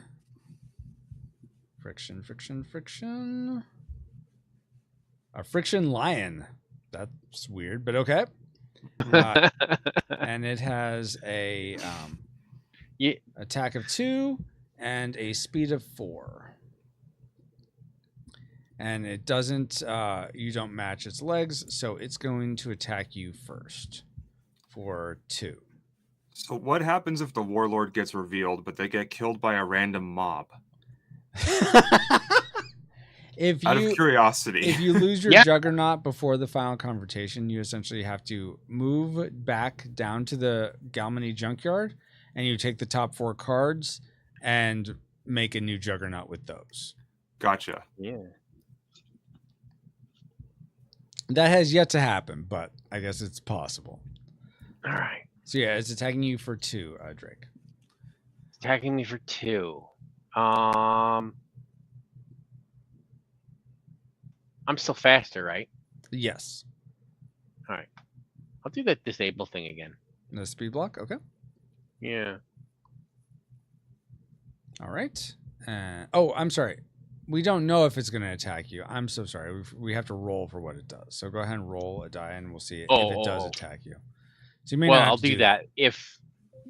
I thought you said it. Well, you did say it was going to attack. But I just forgot that we. Yeah. Just 1, right? Yeah. Or 2? Yes, just one die. Okay. He stares at you menacingly. 4. 4. So he does attack. Okay. 2, 3, 4 does attack. So okay. All right. So I'll do the thing I said I was going to do there. Okay. With the Yeah, and then he disable. Disable. for All right. the Then it becomes speed, your turn. thing. Okay. I'm just gonna what is it? Total attack. Mm-hmm. Total attack. That'd be 12 damage. So that would kill it. I'm gonna do that. All right. Sounds good. I feel They have a like potion? maybe this was addressed in our last game. How come one of his charges is bright pink? Where are you looking? I'm looking at Hobart. Yeah, they all look purple to me. Oh, that's so weird. Never mind. I'm sorry. I guess Tabletopia had it highlighted even though I wasn't hovering over it, and so it was like bright pink. I'm hovering over it. This one here. Oh, Interesting. And it goes bright pink for me. I don't know if that's what you saw. Yeah, it was bright pink, but my mouse cursor wasn't over it, so it was still bright pink for some reason. Oh, okay. Sorry about that. No Completely interrupting the game for silly little things. No, that was interesting. I didn't know you could see that because my mouse cursor was over it, and I just noticed that. I was like, oh, I'm touching it, but I didn't realize that it. And just so you're aware, Drake, because you're the rogue, you get to do a focus charge for free at the beginning of each combat. So these, let's say, these could have been up here, and then you would be be essentially 4 times faster and 4 times more attack strength. Okay. Well, Not I'm 4 gonna take them times. out with 1 hit now, anyway. Yeah, I know. I'm just making. But that's good. No, sure that's you're good aware. to know. Yeah. Yeah. Though I don't know why I'm helping the warlord, but okay. Yeah. So 12 You damage. secretly want to be the warlord. If that were the case, I'd be helping you against me anyway. So it does me no good either way. Oh, so okay. you kill it. The friction line is dead. Do you want to take either of these and leave a card in its place? No. Okay. Then go ahead and roll 2 dice. And if you roll a 2 in either of them, you'll get a quest loot.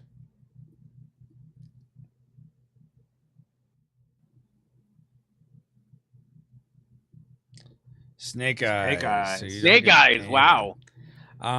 So I'm going to flip over this disabled as on yours, give you 1 potion, and you get 1 more because it's a 2 power level beast. So there's 2 potions for you.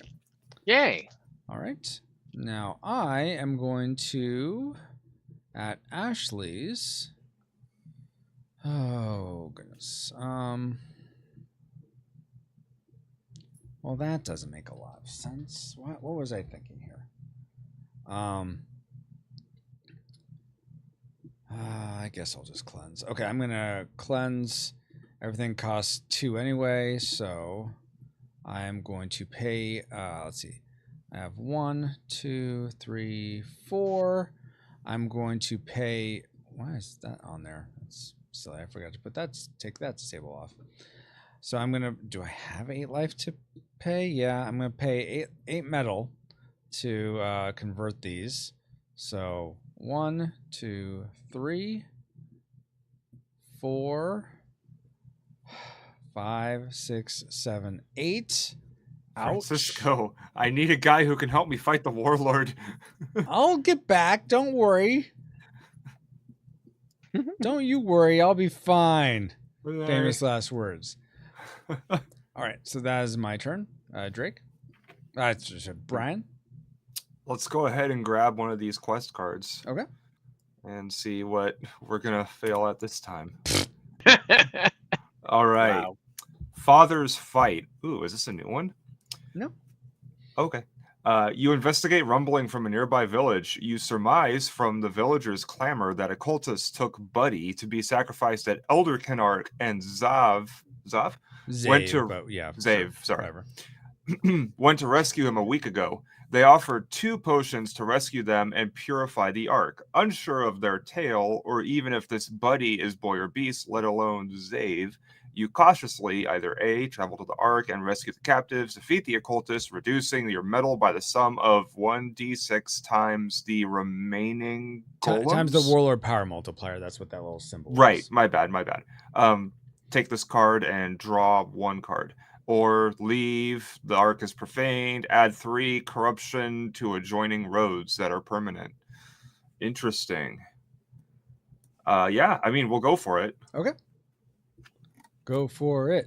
Go for it, yeah. All right. Put it over here. And will you please roll for corruption to spread? 3. So 1. Spread out of the junkyard. 1. He finally got to the home 2. base. Right? All right, Drake, where are you going to go? Hmm. Yes, just a metal wound, Babo. The Earthbound one is really big shirt, kaiju sized. Wow, Neko. I'm going to go move 1 to this city. Okay. I am going to... Oh, Jimmy. You know what? I'm going to move 1, 2 to this village. Where are you going to go, Brian? Me. You can Where go... am I going to go? I'm going to go probably... Let's see, I can do 5. 1, 2, 3. I'm going to take the long way around to get to Elder Kenark so I don't have to pass through Blightsbog. Sounds good. All right, Drake, what are you going to do at the city? Can I rest? Yeah, absolutely. Ken says to Bob, that's a good one. It is just a metal wound. Oh my gosh. Yeah, so resting is if you want to add a city, trade out any limbs you have in your Juggernaut with cards in your hand if you like, then increase your fuel by 3, then give yourself 3 metal. All right. I think I can only take 1 metal, but I'll do that. Okay.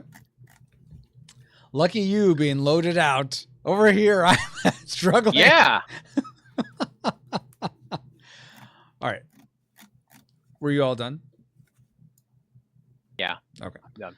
So because I'm at a village, I get to roll 3 dice for this, for the augmenting. So I'll roll that. And I'm going to take the 2 highest. So these 4s essentially cancel themselves out. So I get 6. All right. That's much better. 1, 2, 3, 4, 5, 6. Go up 2 on the fuel track. But 2 corruption come out. So let's roll for where that's going to be. 2. Actually, it's 3 corruption because it's the Willard Power Multiplier plus this. So but 2 minus 2. So none comes out. Oh, yeah. So no corruption comes out. Let's go. Let's go is right. All right. So that's my turn. Brian, your turn. All right. Hey, well, Yoshi. I am going to complete this quest, so I need to roll 1d6 and see how much metal I lose. Yeah. Hopefully not 6. Yeah. Hopefully or roll 12. a 1. Roll a 1. Roll a 1, please. Ugh. Oh, well, it's not a 6. That's true. Okay. So that's 1, 2. Come on, square. 3, 4, 5, 6, 7, 8, 9, 10. Okay. All right. So you did it. And you completed it. I did it. I hope that was worth it. Can you explain to me what Father Smite does? Yes. So what it does is the defender's so you play it as an amplify. Then the defender's metal is you subtract from the defender's metal, so it's like you're doing the damage to it. Yeah. Either your you can use either your attack strength or your speed, and it can only be stopped by a not today card. So it can't be speed blocked. It can't be dispelled. So I can reduce it by either 5 or 7. Okay. Well, yes, right now, but I assume you're going to try to heal yourself. I am, and I do finally get my first heroic feat. Yeah, so you do. Yay. So that goes in your hand. I'm going to just take, yeah. What are you doing with that one? No, that's fine. I'm just going to do what I did like months ago and just do like seize bounty spam for like every single turn and call it good. Actually, I don't even have that yet. I just have Deadeye Jack so far. Deadeye Jack so far, yes. But keep in mind, you'll need to put in a green limb if you ever want to get seize bounty. That's right. It's true. So we can make it happen. Yeah. I mean, you could get Hair of the Sea Dog right away, though. Which is for every 3 metal lost from an attacker's action, you get 1 potion to a max of 5. That's handy. Reaction, yeah. All right. So for that, you get 1 charge. So put one of your blue cubes on your available charges. All right. We got some rust. And then you get 2 potions for that. 2 potions. Oh my gosh. I have potions. I'm on the board, guys. Yeah. Take them from the disables. Thank you. Come on. Flip. Thank you. And flip. Mm-hmm. Awesome. I'm going to do some upkeep over here. All right. So that was your turn. Brian, go ahead and roll for where corruption comes out, please. Oh, boy. Oh, boy. 1. All right. So that's a negative number, so no corruption comes out. So we lose corruption. Okay. No, it doesn't work that way. All right. Now we are back to Drake.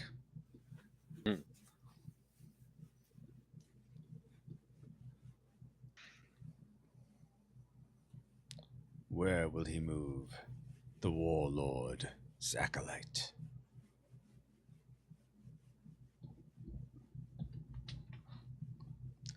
No, you don't want to go to that brigand camp. Don't do that. He's counting. I know. I'm giving a hard time.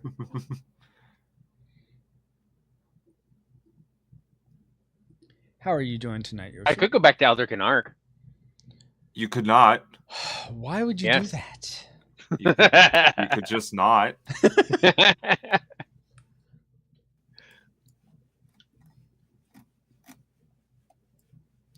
Although I do have Father Smite, and if I become a warlord, I'm gonna get some really big stats to crunch your health down. That's true. With, so. Yes, true.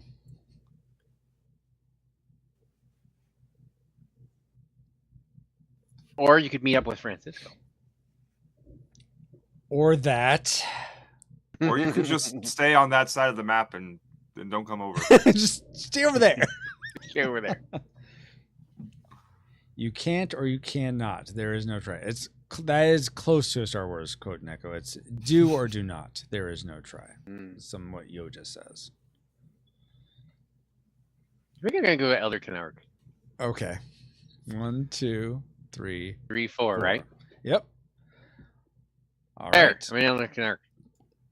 And so, in that, the warlord immediately transfers because it senses more corruption in Riviera. So now you are the acolyte, Riviera. Okay.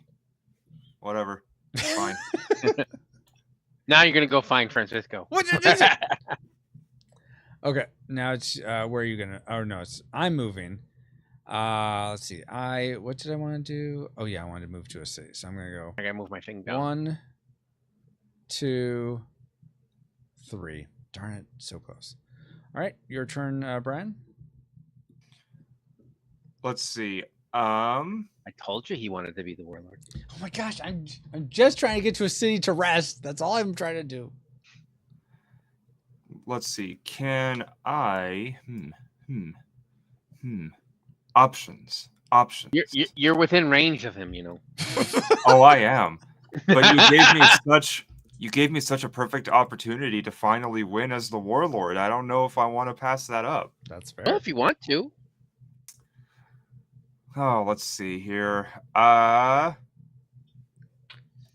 The options. I apologize. No worries. Bob says, do or donut. There is no fry. Me on the day I worked at Krispy Kreme. Wow.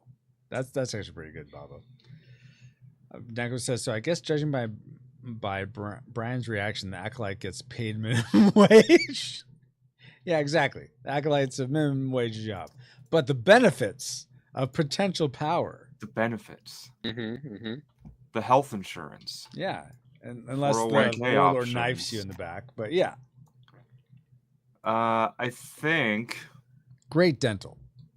Oh, yeah. Fantastic dental. Can't go without that dental. I literally think I have not many very good options at the moment because of the way that my mech is put together. It's kind of cattywampus.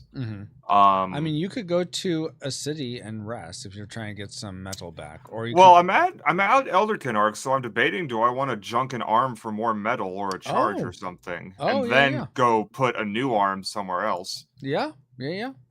I think I'm actually gonna do that. I think I'm going to junk one of my arms. Yeah. Okay. But you're staying put, is what. But I'm staying put. Yes. Okay.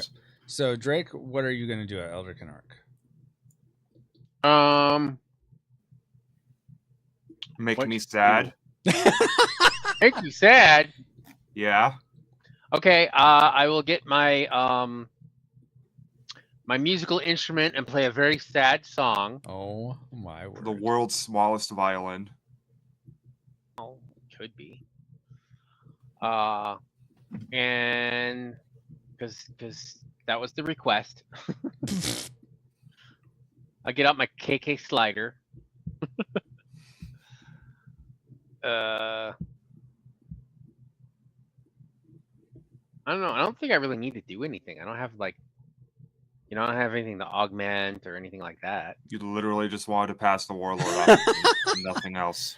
I mean, you could like what Brian's gonna do. You could sacrifice a limb if you want. Yes. Any of those remove one of your limbs. Do it. Benefits. No. You could also patrol the bounds again. Nah. I guess to pick something. Rest. He's just like, nah, that's okay. I could just rest. No, you can't unless you're. That's an augment, so that's the only resting you can sort of do. Oh, okay. Augment without doing anything? No. Oh. I guess I'll patrol the bounds again then. Okay. All right. Here we go. That's something. All right. You are going to be facing a double powered. Yeah. Ooh, plague? Yeah, plague spirit. Oh, but you get to attack first this time. Oh, cool. I hope it makes you sick. All right. It has a speed of 4, but an attack of 8. And you get to attack first because you sense it coming because its legs are wind. Oh, cool. And don't forget you get a free complete focus charge to start. Yeah, I should do that. That's a good idea.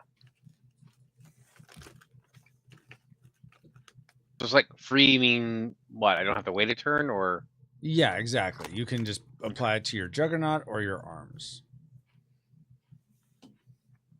Juggernaut or my arms? What's the difference? You put your arms if you're hoping to get the status effects onto the defender.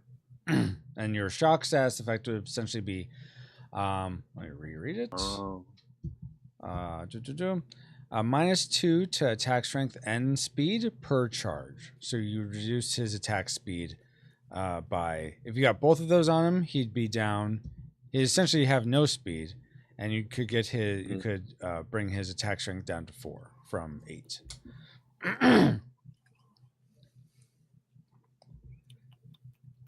Neko says Plague Spirit made me think of that smoke guy from Ferngully. I could see that.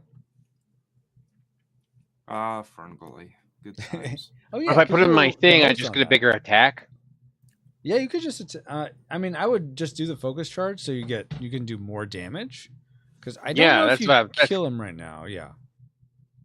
That's what I want to do. Yep. I put 2 up here. Yep, 2 up there. Okay. And so now you're doing. Let's see. That's 6 plus 7, 13. Whoops. What was that? Wow. Don't worry about it. So you're doing 17 damage now. It looks like. That was the Warlord card. Oh wait. So 17 damage. 17. So that's let's see. I'm showing. What is that? 12, 13, 14. So you kill it. Yay! Didn't even have a chance. The poor plague spirit. All right. Do you want either of these cards? The Warlord card. No, I don't think so. Okay. So these go back here, and your charges go back to your Hobart player board or character board. Because I used it. Yep. All right. I am over here at the Brigand Camp. I'm going to gamble with a potion. All right, come on, 4s. Give me 4s. Here we go.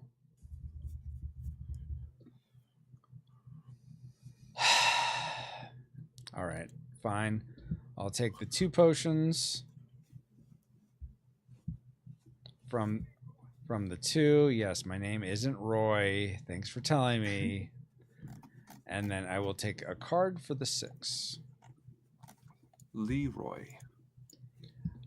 All right. Jenkins. So that is my camp. Okay, your turn, Brian, for camping. Gonna go. Hope I'm you gonna win Warlord choose Tungsten, Brian. to cry. Oh, and you too. It's not right. Lord God, please may Neko have a good evening. Thank you for him hanging out here with us. I pray he has a fun rest of his time playing Darkstalkers, and please protect him, provide for him, and look forward to the next time we're going to hang out and stream together. Amen. Have a good one, Amen. Neko. Thank you for being here. Bob says, night, Neko. What were you saying, Brian? Oh, I said I'm going to choose for this turn to cry. You're going to cry. I'm just going to sit. I'm going to curl up and start crying. I'm been sorry. betrayed. Before I start crying. Before you start crying, you needed to roll, Drake, 2 dice to see if you would get 2 potions or. I forgot about that. Yeah. You had to remind here. me. Sure, that's fine. I wanted to give you more to cry about, Brian. For a brief moment, I was so happy that Francisco got potions, but then I was like, wait, I'm the Warlord now. It's like, that's right.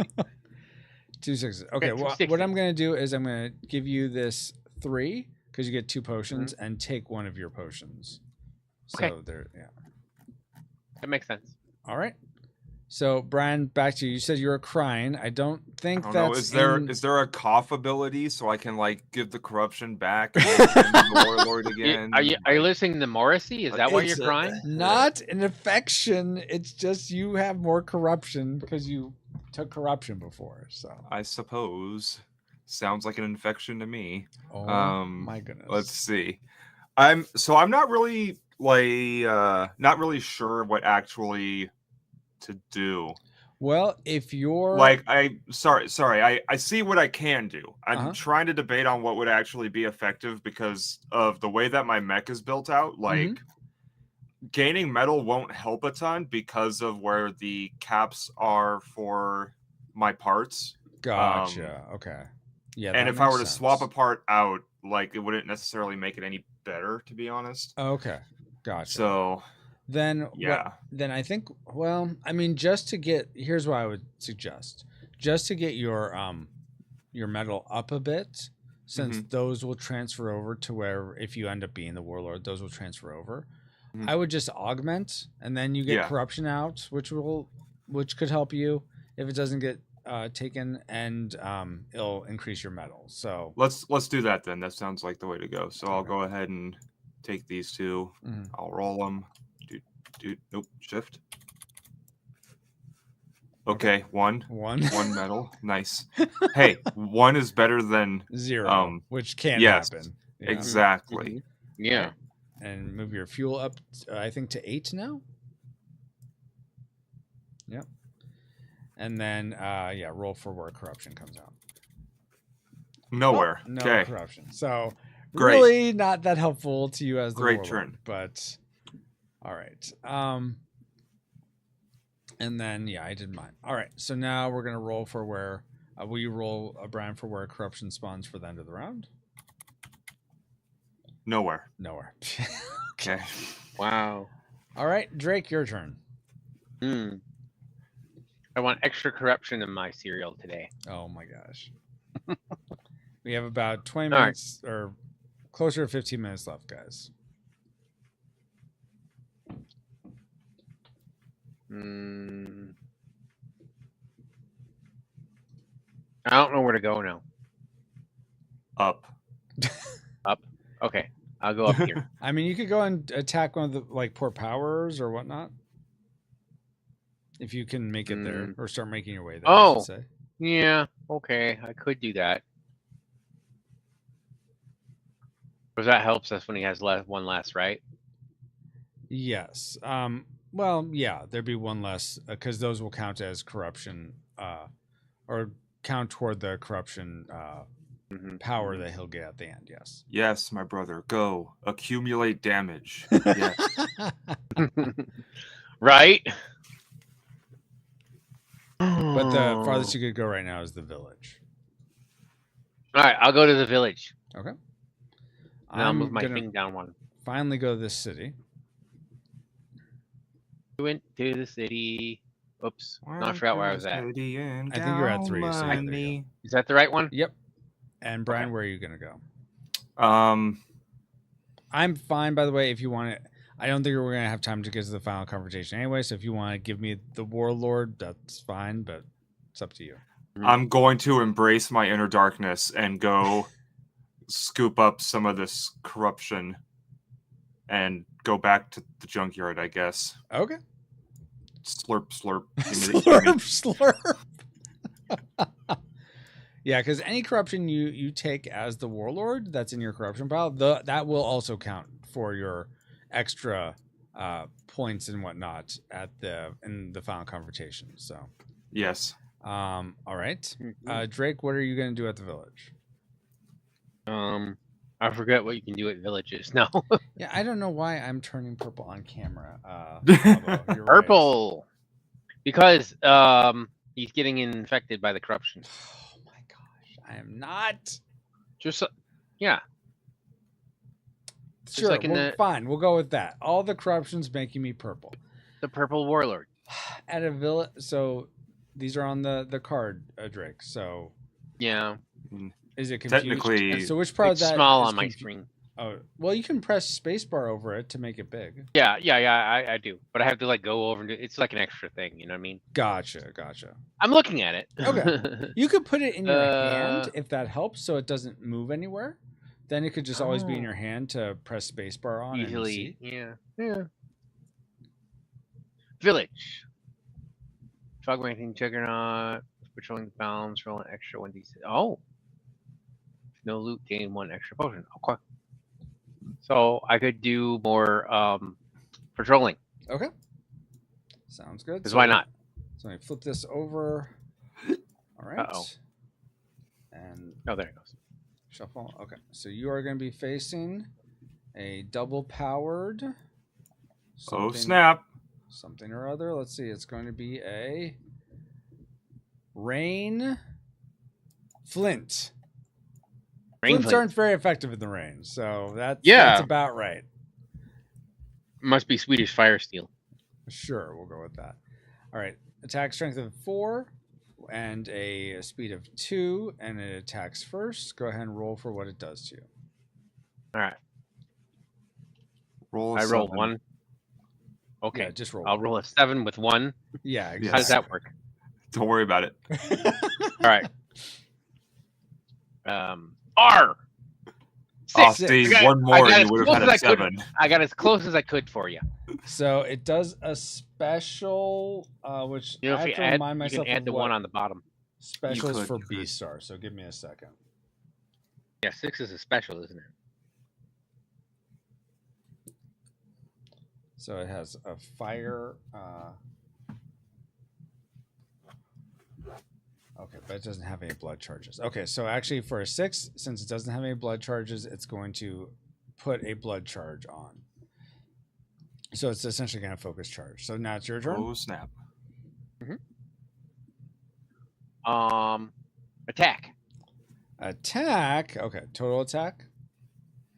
Yeah, just total attack this time. Okay.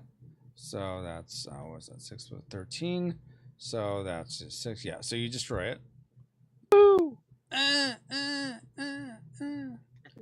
Are you wanting to take either of those cards? No. Okay.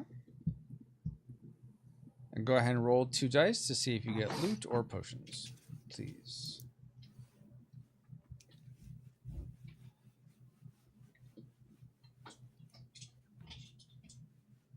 6 and a 4. So no, you get potions. I'm going to do another one of these where I give you 3 and take one. I take one back. All right. Take one of them. Okay. All right. For me, I'm going to rest. Let's see. And I am going to switch out one of my limb. I'm going to totally rejigger this. So I'm going to put this one in my hand. I'm going to move this one up here. I'm going to move this one down here. So now this goes to 3, this goes to 5, and I get, let's see, now I get 3. Wait, do I want to do that? Oh, I did that wrong. Whoops. Wait. Oh, no, I could do that. Okay. Nope, we have to start over. We have to, yes, we have to start over. Because you did that wrong. Sorry, guys. All done. Reset the whole game. Exactly. No. Right. But this here is what I want to do. So that goes down to 4. That stays there. This goes back into my hand. So now that would go like that. So I did that. I'm not get those 2. Oh, so I don't really need that one. Well, that's good. Okay, so now I'll increase get my 3. 1, 2, 3. Go up my track. 1, 2, 3, and I am done. So, Brian, what are you gonna do for your camping? I am going to. Let's see. I am going. Interesting. The junkyard doesn't have a meet the locals, which I guess makes sense. But... Yeah, because you kind of start there. So there are some places like Sanishell I don't have on meet the locals. Those types of things that you don't hit all that often. If I do anything, it'll be in the instruction manual, but I don't have anything off the top of my head for meet the locals at the. I gotcha. Yeah. I'll augment once more. Okay. Because what else am I going to do? Could patrol the bounds, I guess, but yeah. Wow. Oh my gosh. Okay, well, corruption spreads though, right? Yes. Well, you have to roll for where it spreads. Maybe not. Your luck, I'm not so sure. Okay, it does spread too. So we got 1. Nice. And 2. There you go. Awesome. All right. So this will probably be the last turn of the game. Drake, where... Oh, I'm sorry. And also roll, Brian, please, for where corruption spreads. Yes, more. None. Nowhere. And did you move your fuel cube up already? No, I haven't. I'll go ahead and do that. Thank you for reminding me. All right, Drake, where would you like to go? Or do? Or sit? You could try taking out that last Poor Powers guy if you want. Oh, yeah. I could do that. Yeah, let's do that. Close out the game with a bang. Exactly. Yeah, exactly. All right, so you're going to do that. Can I get up there? 1, 2, 3, 4, 5. Yeah, but oh wait. Oh, this should have that should have that on it. Oh, Brian, you completed a quest heroically, right? Yes. Okay, so you should have gotten this should have come off of Seneschal, and you should have gotten this potion. I'm sorry. No, I'm sorry. I'm the one who keeps. No, I just lost track of that. That's my bad. I am going to go to 1, 2, 3, 4, and take these 2 corruption. And that's my turn. Or, I'm going to rest there. And Brian, where are you going to go? We're going to go pretend like we're going to do another quest. Okay. All right. Drake, you want to fight that, right? Yes. All right. So let's see what we're going to do here. So he's going to attack first. He gets 2 potions this time. Dose potions. See. And now he's like triple power or something. No, he's double power. So everything's double. Double power. And then he attacks first, and he's immune to rust effects, which you have shock effects, but yeah. So he's not immune to that. All right. So he starts with. He only has a 6 for his leg there. Then he has. Let's see here. Okay, this is only a 6. 8. Well, that doesn't seem that much to me. Maybe it does to you. Man, we have some low golems today. Okay, so a 4 for this guy. So if you don't one-shot this guy, Drake, I don't know what's going on. Okay, no. So but he attacks you first though. He attacks first though, yeah. Yeah. So, well, he does an action first. So let's go ahead and roll for what he does. Yeah, whatever the action may be. Yeah. All right, so I'm going to roll this, and it's a 4. So he does attack you. And so he's attacking with 10, attacking you for 10 damage. Okay. I'm going to try that leg disablement thing if I can do that again. Yeah, you can. Your speed is still higher than 6, higher, okay. So you can, yes. All right, I will do that. All right. There. All right, your turn. All right, can I do that where I put the things up here? Yeah, you get that for free. So with your Eye of the Storm.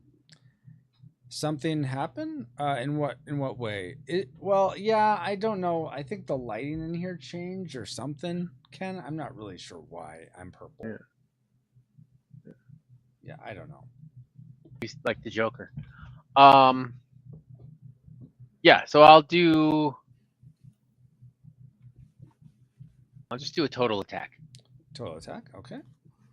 He is going to my extra. He is going to use a potion to try to stop that. So that'll cost you 1 potion to overpower. All right. There. You did that. He doesn't have 2 potions to block it, so he will take the damage of how much is it? 6, 7. It's like whatever 13. with the bonuses. It's like I think double it's, or something. 13 plus 4, 17. So 17. Okay. So let's see. It says how much metal is on here? 6, 10, 16. So it would essentially destroy all his metal and then his leg. Because that's 10, 16, and then go back around and get his leg. I think that's not quite right, but for the purposes of this, just to speed things up, we'll say that's what happened. All right. Okay. So because when there's a Junkolum with no legs and no metal, he will self-destruct and essentially he will do the Warlord Power Multiplier times 1 die roll. So go ahead and roll a die for how much damage he's going to try to inflict. All right, 5 times 2, so 10 damage coming your way. 10 damage. Yes. I think, since his speed's essentially 0, you can speed block it, though I may rule that to be something else for a self-destruct. Yeah. Well, I'll do it now since you haven't ruled that yet. Okay. All right. Because it just goes right. It goes away right away. Yeah. Now that he's gone, it goes away. So you get those 2 potions. It's kind of like nothing then. Yeah, exactly. Which I feel like it's like It's a bit like, well, I'll just do that. There's no real decision to that, so that's what I'm thinking. Right. For both the ramming and the explosion, it's going to be, maybe the explosion is all these cards go away. Actually, I'm going to do that for now. Because he self-destructed, all these were just junked. You don't get, no one gets any of them. But you still do get 2 potions. Yay. So get my potions back. Get your potions back. Yeah. You get this body that doesn't really do anything. I know that's a big win right there. It's a badge of honor. Sure. And for, then, the rest of the game. Yes. And then let's read, what do we do here? For the third one, roll, so you're going to roll 2d6, Drake. If you roll a 2, we found the layer, and then we'll start the final confrontation. Otherwise, it's cleared. Oh, right, the layer. I forgot about that. I'm a little less purple now, I think. Maybe. More red now. All right. You 6 did not find the and layer, 5. Which is so 11. that is cleared. And you get the last Seneschal potion. There you go. All right. would just rest. I'm going to forego that. Brian, do you want to see what quest you'd get? I would love to. Okay. Go for it. Know what I could have done. Let's see. Flip. Oh, it's like right there. Oh, I hate this one too. The bronze owl. Your Majesty, please help. Oh, the bronze owl. Back to see a couple carrying their child on a mat. Our daughter is near death. We are trying to reach the bronze owl in lava sands, for if she sees it, she'll be healed. But it's still leagues away. It's about 2 miles from here. Yeah. It's like right there. Anyway, sorry. It's still leagues away, and we fear dying on the sands. You understand their futility and that they see you as their child's only hope. Little do they know I'm the warlord. You decide to either take the girl, losing 5 metal. The fire owl spirit blesses you. Take this card and draw 2 more, keeping 1 and junking 1. Or decline to help, and the parents curse your family. All allies -2 metal. But right now, we're not your allies, so that went... And you don't have any allies. Yeah. I mean, like, for the remaining 1 minute of this game, sure, I'll take this quest. Okay. Here, warlord, hold this. All right. So, yeah, we'll go ahead and end there. Thank you guys so much for taking time tonight to play. Thank you for hosting. Fun. Of course. Yeah. Thank you. It was a lot of fun. I'm glad to hear that. So I will ask, here's a question I'll ask you both. Mm-hmm. Between this time, or between the last time you played and this time, what's one thing you like more and one thing you like less? And if there's neither, then that's fine too. But if there are things for that. So for me, it's not generally anything that's really been changed since the last time I played, but it's more so with the new rule set that you did with the medal system and like the heroic feats and having dedicated cards to them. I hadn't played for a little while since the time before. I'm actually starting to remember the rules a lot easier than I did prior with the old rule set. Oh, nice. Okay. That, I take it that's a good thing, right? It is a good thing, yes. No, it's terrible that this game is easier on me now. Right? And the camp system is really good too. Yeah. Oh, okay, awesome. Yeah.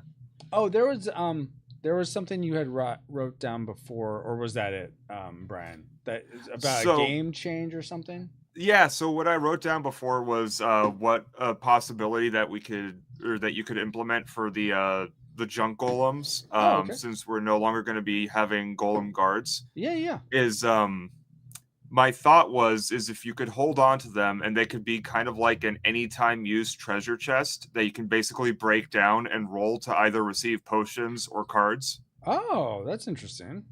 Ooh. So like if you're, say, at the final battle and you want to use it as an action to try to quickly get more potions or cards to use. I like that too. Break down as potion or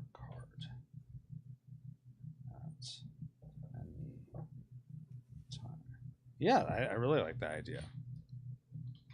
Okay, thank you. Drake, how about you between last time and this time? Anything you like more? Anything it didn't like change less? that much. I think maybe changed a little bit. Yeah. And I don't remember specifically what it was. Mm-hmm. It took me after like the last change or two. It took me quite a bit to get used to the new rules. Mm-hmm. But I do think, as I've said this before, but I do think it has been overall, it's steadily been an improvement. Okay.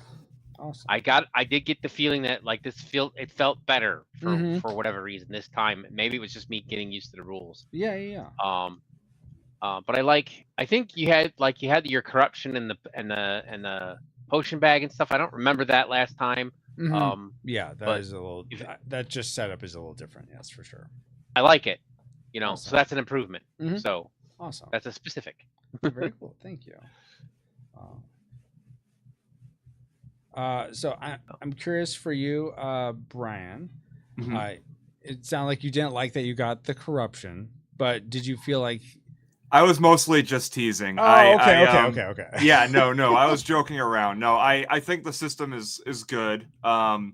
It kind of creates I think we saw it a lot in the last game specifically, where I was the warlord with the least amount of corruption, and I just parked myself on Seneschal and prevented everyone from going there, basically. That's right, yes. I think it makes a fun mechanic because in one part people want to avoid becoming the warlord, depending on how the game is going, but that can also mean that the warlord can effectively block off areas if they know that other players don't want to have that on them instead.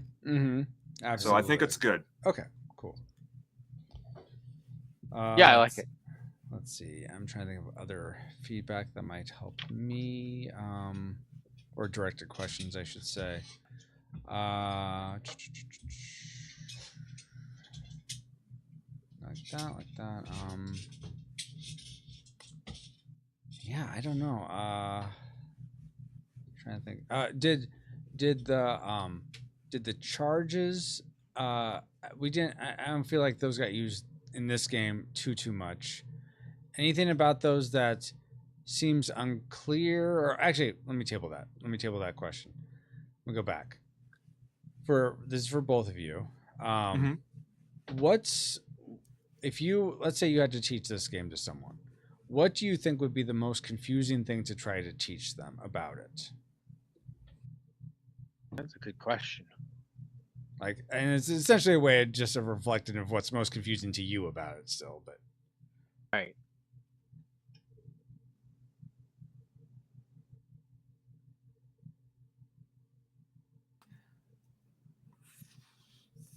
I think now this is a very small thing at this point. I think it attests to the amount of work that you've put into it to make this game easy to grasp.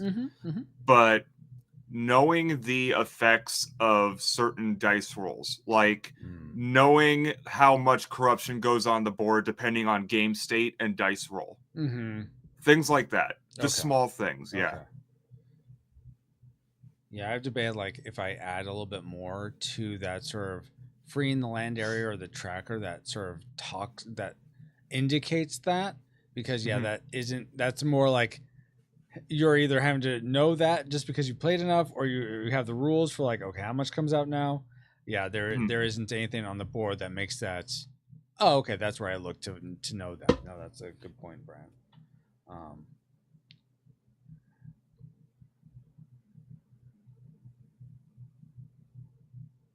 Was it clear where the corruption comes out though? Once you know how much comes out? Yeah. Okay. Yeah.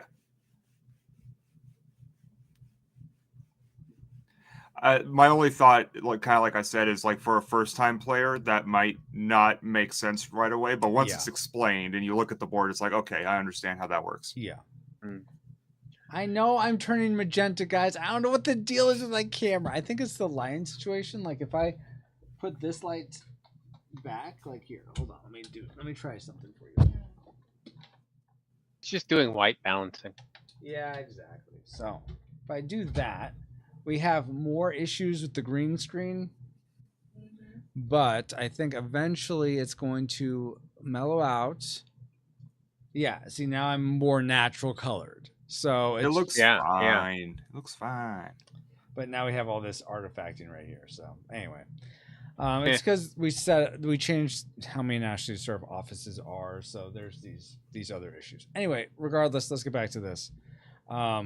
Drake, was there anything that you felt?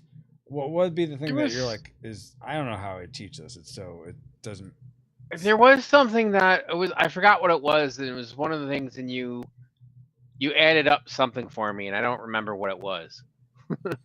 I added up something for you. I don't remember the charges added to your attack strength. Yeah, that was it. Okay. So and I don't know if that's something that I just didn't remember, or because you did it for me. Yeah.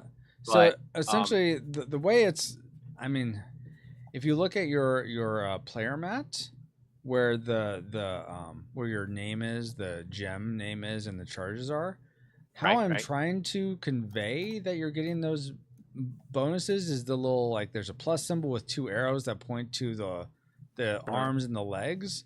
So as to indicate for each one of these, you get added one to there, one to there, one to there, one to there. So that's okay.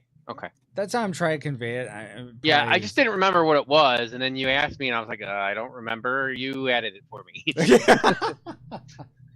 Gotcha. Okay. That's fair. And I had forgotten from last time, so you know.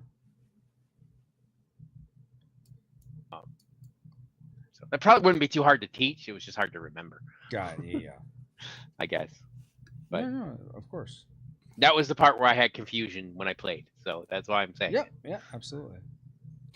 One thing that's kind of that I've actually been enjoying about the game is that I know it's a little off from the kind of the questions we've been answering just now, but I like that you can play it passively and you can still be successful at it. Because I didn't engage in combat at all during this entire game, but I'm still getting heroic feats and I'm still advancing my character. Yeah, so cool. I like that, and I went all like, patrolling the bounds and attacking stuff, and which I hadn't usually been doing in previous plays. Yeah. So we're all playing in different ways, but we're all still advancing at the same. Yeah. So I'm just like these that. down too.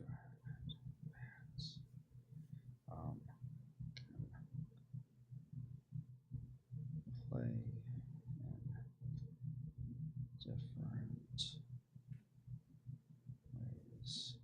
and still make progress. Awesome. Let's see. Baba says, "Do you smell pennies? Are you feeling itchy? Do you have hair where you did not have hair?" What is this, Baba? Trying to determine what disease you have from. Because I'm magenta. Well, I'm not magenta anymore. Yeah. Look, I'm my right complexion. No, those were super helpful, guys. Let's see. I'm trying to think if there's anything else that would be valuable for me to ask you.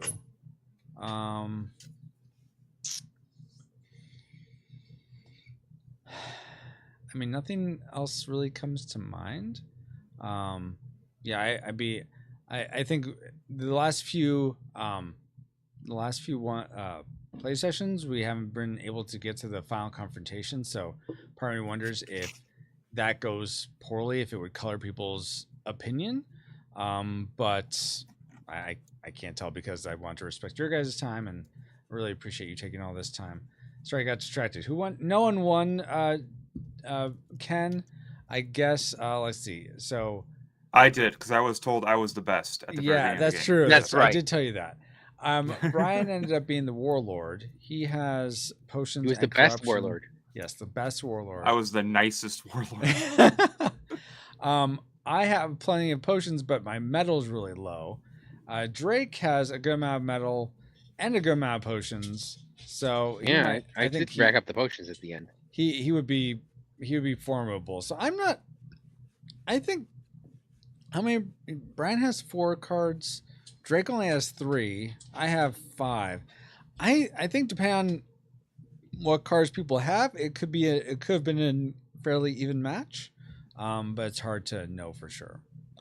So no one won. It's we'll say a tie. I had some good cards. You did? Awesome. Yeah, you want to see what I had? Sure. Geez, not today. Okay. Oh my gosh. How many not todays do you have? Okay. That's it, but Fairy 8. Nice. Sometimes 2 is all you need. Yeah. Right. yeah.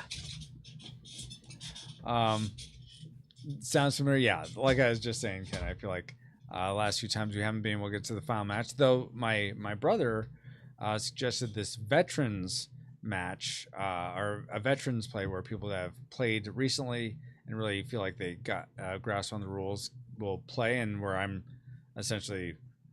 not really teaching anything. I'm just expecting you to sort of know what to do for the most part. So we're going to do one of those. If either of you feel like you would want to do that, let me know, and I'll do another extra veterans one on another Sunday. But I think this is fantastic. Thank you, Brian. Thank you, Drake. Any other last things you want to say before we get out of here? Just want to say thanks again. I had a great time. Oh, thank you, Drake. Thank you for staying up late. Thank you for having us. Of course. Yeah. You guys blessed me so much in doing this, playing this, helping me to see where the chinks in the armor. So I really appreciate you. Ken says Francisco was the warlord and said time to stop, as he knew I wasn't the warlord though. Brian, he actually was not the warlord. He was the only one who wasn't the warlord. That's right. Drake started as the warlord, then got transferred to Brian. So, haha, not the warlord. Thank you, Bit Danky. I wasn't thinking what. I'm not sure what you're saying, Ken, but no worries. Bit Danky. I wasn't thinking today yet. No worries. All right. Well, then we'll end in prayer. I don't know if there's anyone we can go raid. Let's see. If you guys have any suggestions, by all means, throw them out. But let's see. Or anyone in chat if you guys have a suggestion. Let's see. Let me mute this. Come on. Pause, you. All right. So we got Book, Anki, Annie, Appeals. I think we'll raid Book. He's currently playing, I think, Legend of Zelda: Ocarina of Time, or is it Link to the Past? I'm not sure. I'll find out here in a second what he's playing. Okay, words on stream, I guess. I guess it's Legend of Zelda: Skyward Sword, but he might be done because I don't see his stream really going. It's just a static image. Oh no, but it's words on stream, so people can play that. Okay, so won't raid Book. Let's see, what is Dr. Heels playing? We might raid Dr. Heels here. Oh, donkey is German for thank you. Oh, geez. Danke. Danke. Well, okay. See, that just shows I don't know German. And I appreciate you helping me to learn something new, Ken. I know a little German. He's right over there. Wow. Do you actually have like a German Shepherd or something? No. Oh. So who are you pointing to? It's a line from a movie. Oh. I mean, oh yeah, of course. I know all the movies. Yeah. All of them. That movie that line is from. Huh. Good movie. Huh. Good. Yeah. A+. I'm trying to remember the name of it. It's the one. It's not Hot Shots. It's the one that It's the one with the character does the thing. The one where it was put on film. It's like a spy. It's a comedy spy spoof. Oh, Spies Like Us? I think it has Val Kilmer in it. Oh, Val Kilmer. Oh. I think I know what you're talking about, but I never saw it. But yeah. I mean, it's not Get real Smart? genius, I don't think. No, it wasn't Get Smart. Yeah. Anyway. Well, I don't know what's going on with my Twitch. It's having issues. Oh, because I'm in Tabletopia. It doesn't like Tabletopia. So we'll be raiding Dr. Heels here in a second. But we'll end in prayer. Thank you, Ken and Babo, Yoshi, everyone who has hung out here. Dale, Neko. Oh, Neko left. But thank you all so much for hanging out. Yes, merci, arigato. Okay, I get it. You're saying thank yous in multiple languages, Ken.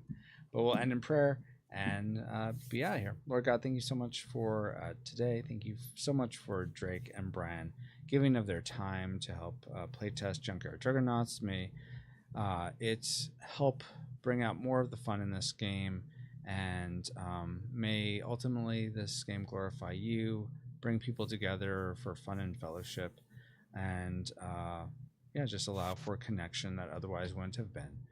Pray protection, provision over us, that those of us who have pure faith and trust in you would pursue you more and more each day, and that we would all experience your love, grace, beauty, and truth in a fresh new way. Praying this all in the name of your Son, Jesus Christ, who left all majesty to come down into our depravity, lived the life we wouldn't, taught us how we could, conquered sin, overcame death, being raised to you, the Father, making a way for us all to have a right relationship with you where there wasn't a way before. Amen.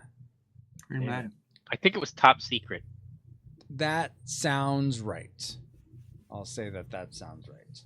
I'm not for sure, but that does sound right. All right. I think that's what it was. Let me start this raid. Where are you? Retro. Thank you again so much, Drake and Brian. You're welcome. Do either of you have anything you want to plug or promote before we skedaddle? Not today. Praise God. Oh my gosh. Yeah, I'll go with that then. How about you? I can't really decline that, you know. Was there something you said, Brian? I said praise God. Praise God, yes, indeed. Yep. Yeah. Oh, and that's what you were saying. I did. Yeah, I was like, yeah, I can't say no to that. All right, so we'll do Dr. Heals. All right, so ready to start? If you can join, awesome. Otherwise, until next time, here is your stream face.